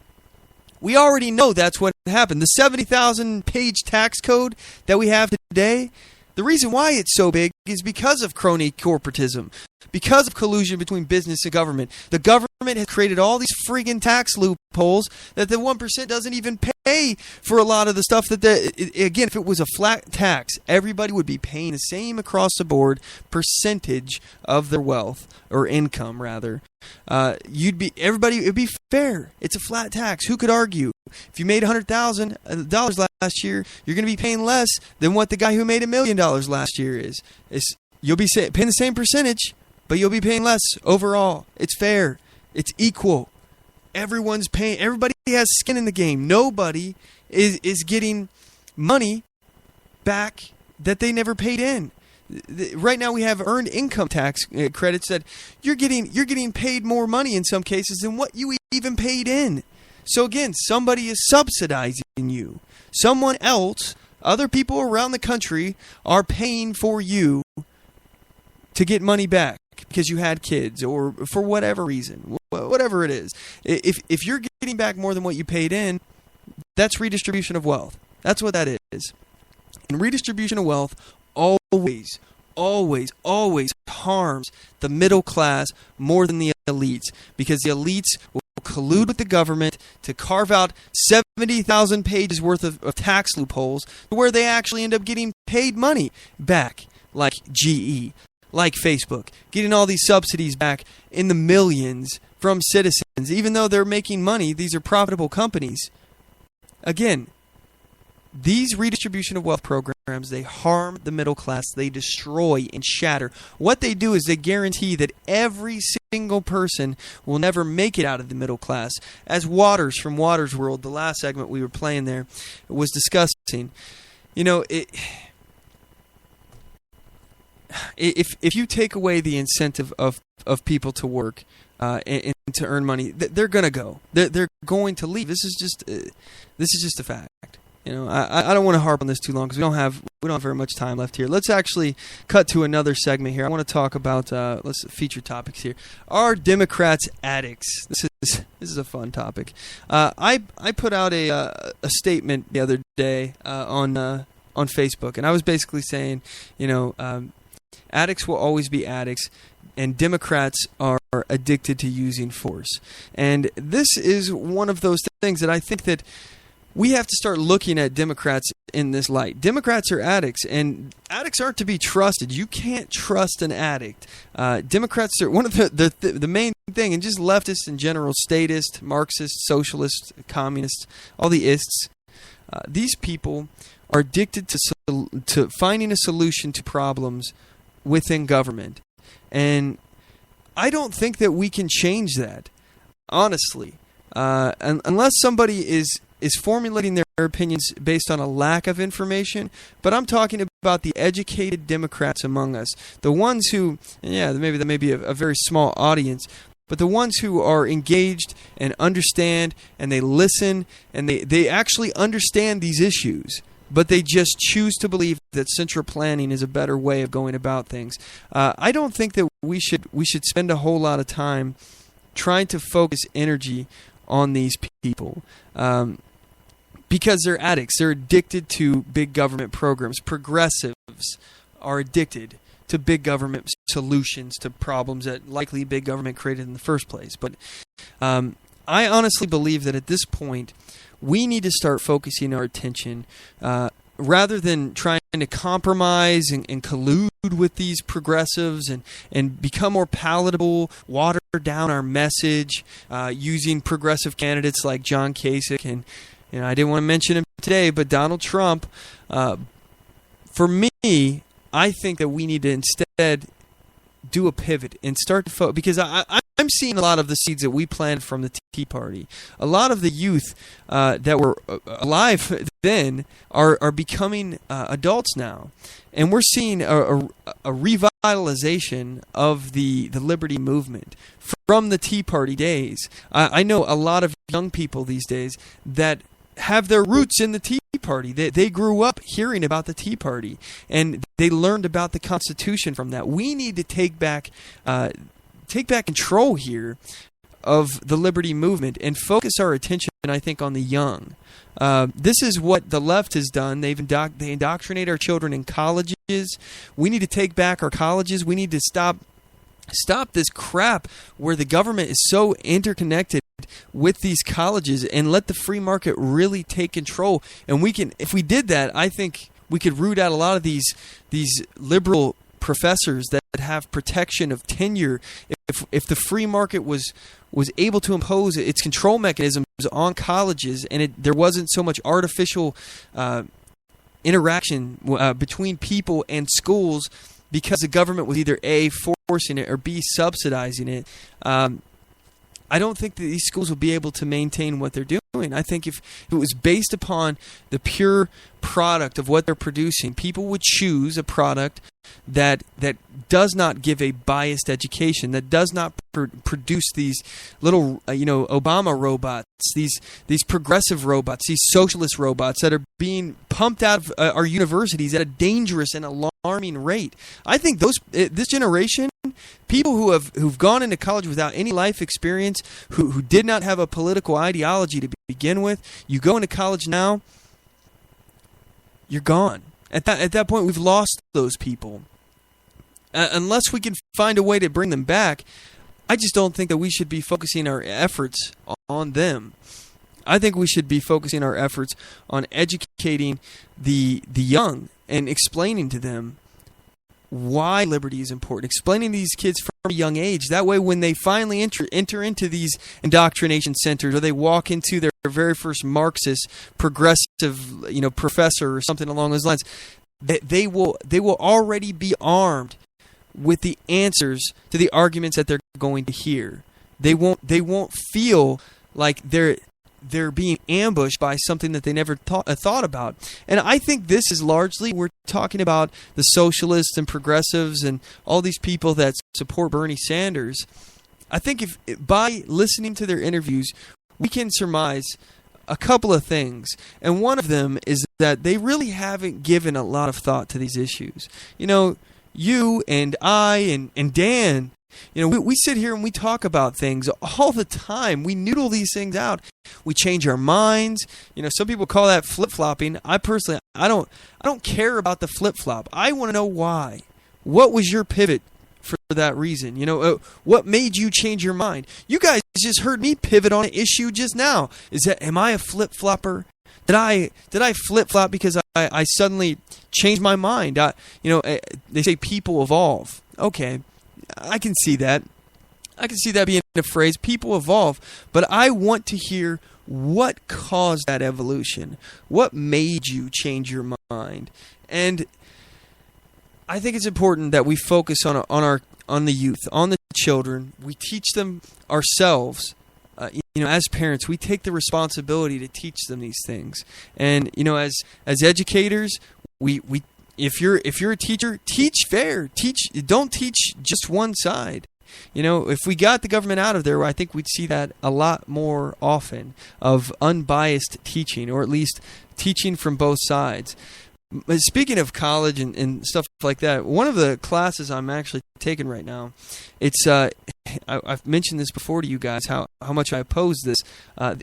It's about the global citizen movement, the global citizenship. And this entire class is about global citizenship. And one of these papers I was instructed to write was about why I'm a global citizen. And I said, for deeply held convictions, I can't write this paper as you wanted, so I wrote it as an opposition piece. And anyway, I actually got an A.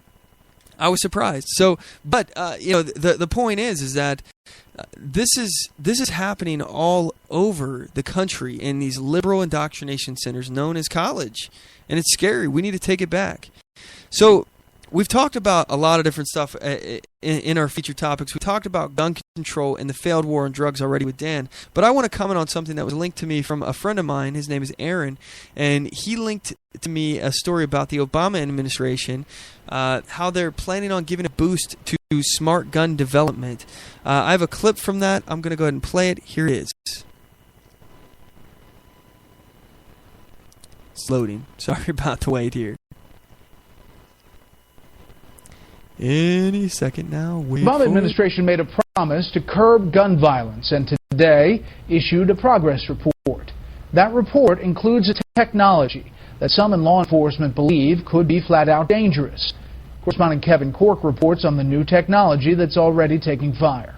In unveiling his latest push for smart gun technology on the White House blog, President Obama today laid out his plan to use executive action to speed up its use and development. To prevent accidental shootings, smart guns use high-tech features such as fingerprint activation that allows only certain users to fire the weapon. If we can set it up so you can't unlock your phone unless you got the right fingerprint,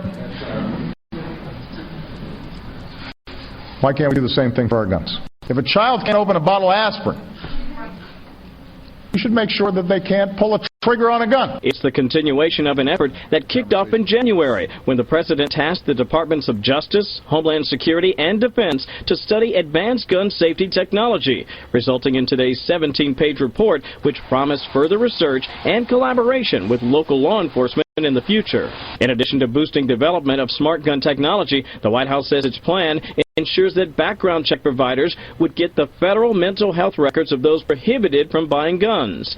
But even as critics warn of the possibility that smart guns could one day be required for government firearm purchases, White House officials rejected the notion. I think this is consistent with the kind of wild-eyed conspiracy theories that we've heard on this issue.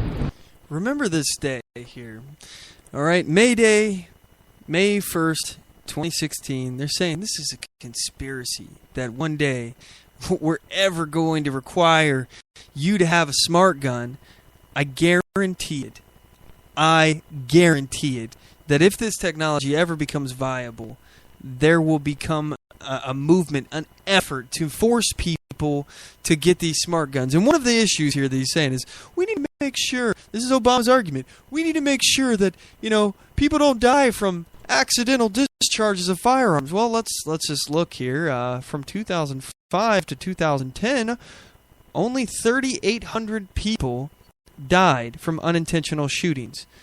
More than a third of the victims were under 25 years of age. Injuries in 2010, unintentional firearm shooting caused the death of 606 people. So, very minimal amount. Again, imagine we have a 320 million roughly population in the United States, and only 3,800 people died in a 5-year period from unintentional shootings.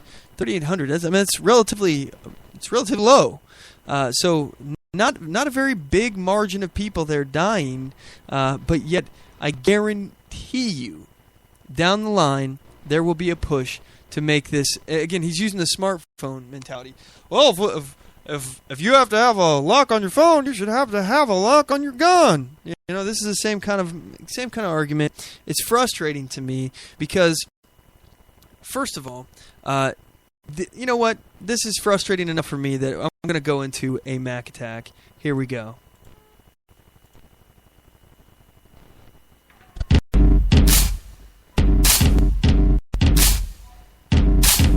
It's time for the Mac Attack! This is a segment where we talk about outrageous events in the news. So this, to me, is very frustrating because what this is the government paying and subsidizing a technology. They are picking the winners and losers here. If this was a technology that gun owners wanted, then the free market would bear it out and people would support that idea. Again, gun owners, we do not want smart gun technology. We don't even want it. I know no gun owner that I've ever met, and I've met a lot of us. There are a lot of gun owners out there. I've yet to meet one. If you are one, message me, let me know. But I can't imagine a gun owner thinking that it would be a better idea, instead of having their gun accessible and ready to be used, instead of doing that, having a gun that they had to either have a bracelet on to use or to scan a thumbprint, fingerprint, especially any gun owner who's used a fingerprint scanner before in the past and knows how often they fail. You got to do them over and over and over again. If you got any oil on your finger or dust or hair or anything like that, what if you cut your finger or something? Now you can't use it. These are the kind of things that may prevent you, or the item itself just could defect. It's one more part in between you and defending your life that could fail. You want less parts that can fail when your life is on the line. So I have a fundamental problem with smart gun technology. I will never have it, ever. Never will I ever have a smart gun that can potentially, limit me on how I'm going to use this gun. No way. At least not willingly. I'm not ever going to willingly have this technology. Now, again, if we talk about the government picking winners and losers, if this technology was in demand and people wanted it, then it would already be being developed by the private free market. The industries out there would see, oh, hey, people want these kind of things. Let's go ahead and get it. Now, I'm sure some gun owners would probably buy this. I'm not saying that nobody would. I'm saying I've never met anybody who would want it over a gun that doesn't have it. I've never met anybody. But the problem is that the government's pumping all this into this technology, picking the winners and losers, and what they're going to do with it later down the road is make it mandatory, make it a requirement. But let's go ahead and move on to the next topic of the day. Is the GOP headed for a bad breakup? I have a few polls here. I want to read the poll that we conducted from our group here. I posted, let's see what would happen after a contested convention with this unscientific poll. So I had several options of them, 1, 2, 3, 4, 5 options. First options, and the one that fit the most is I do not fit this description, and we'll comment below. So the options other than that were, I'm a Cruz supporter and I will never vote for Trump. I'm a Trump supporter and I will never vote for Cruz. I'm a Trump supporter, but I would vote for Cruz if he gets a nomination. I'm a Cruz supporter, but I would vote for Trump if he gets a nomination. So let's go through this and just check here. I do not fit this description. Fit these descriptions, and we'll comment below has got the most. So a lot of people, we actually had a lot of conversations in here. That was 5, 6, 7, 8, 9 people voted for that, and then we have 8 people that said I'm a Cruz supporter and I will never vote for Trump. We had 4 people that said I'm a Trump supporter and I will never vote for Cruz. Now, I'm going to go ahead and maybe count some of this into a factor here, that I've probably ostracized a lot of the Trump supporters from my audience here, and I'm guessing there has been a lot of them that have left the On the Move with Mac Worley group. That's my guess. I've not tried to make them leave, but I'm guessing they probably left of their own accord because they're probably not interested. So maybe that number is diminished a little bit. I'm a Trump supporter, but I would vote for Cruz if he gets a nomination. There were 4 people, and I'm a Cruz supporter, but I would vote for Trump if he gets a nomination. Only 2. So I think more than likely we have Trump supporters. If Trump doesn't get the nomination, I think more Trump supporters will vote for Cruz than would vote for Trump. Now let's look at another poll we have from... let's see here. Rasmussen, I think this is Rasmussen. Yeah, okay. 24% will opt out of a Clinton-Trump race. 24% of the population will say that they will not vote, or they'll vote for a third party if that actually happened. Let's see. We got exit polls. Let's see. Non-Cruz voters who would not. This is hotair.com. Non-Cruz voters who would not support Cruz in November, 29%. Non-Kasich voters who would not support Kasich in November, 30%. Non-Rubio supporters who would not support Rubio in November, 28%. Non-Trump supporters who would not support Trump in November, 44%. So 44% of non-Trump voters, by far the largest amount of people. It's pretty scary. I mean, if you talk about Trump getting the nomination, I think that Trump will absolutely destroy the GOP. I think we have less of a likelihood of that happening if Cruz gets the nomination. I think we're headed to a contested convention. We're running out of time, and we're not going to get to talk about all the other stuff that I want to talk about. We're up against the clock here. Crap. So let's just say I think that Cruz is going to win Indiana, even though there are some polls saying he's down by 15 points. I think there's going to be that Cruz surge I was talking about, just like there was in Wisconsin. I think it's going to come back. They're very similar states, very close to each other. I think Cruz is going to come out on top. I think Cruz is going to win in Indiana. I think he's going to pull away a lot of delegates in California, and we're headed to a contested convention. That's my prediction. We'll see what happens coming up this week. It's May 3rd or 4th or something when Indiana's on the ballot here. So anyway, we got to go. I really appreciate you all tuning in week after week. MacPack, you're the tip of the spear. Thank you so much for Dan Sandine for tuning in. Don't forget to check us out on our website, OnTheMoveShow.com. And Spreaker.com/OnTheMoveShow. You can follow us on Twitter at OnTheMoveShow and like us on Facebook.com/OnTheMoveShow and subscribe to us on YouTube.com/OnTheMoveShow. As always, know your rights, assert your rights, and get on the move.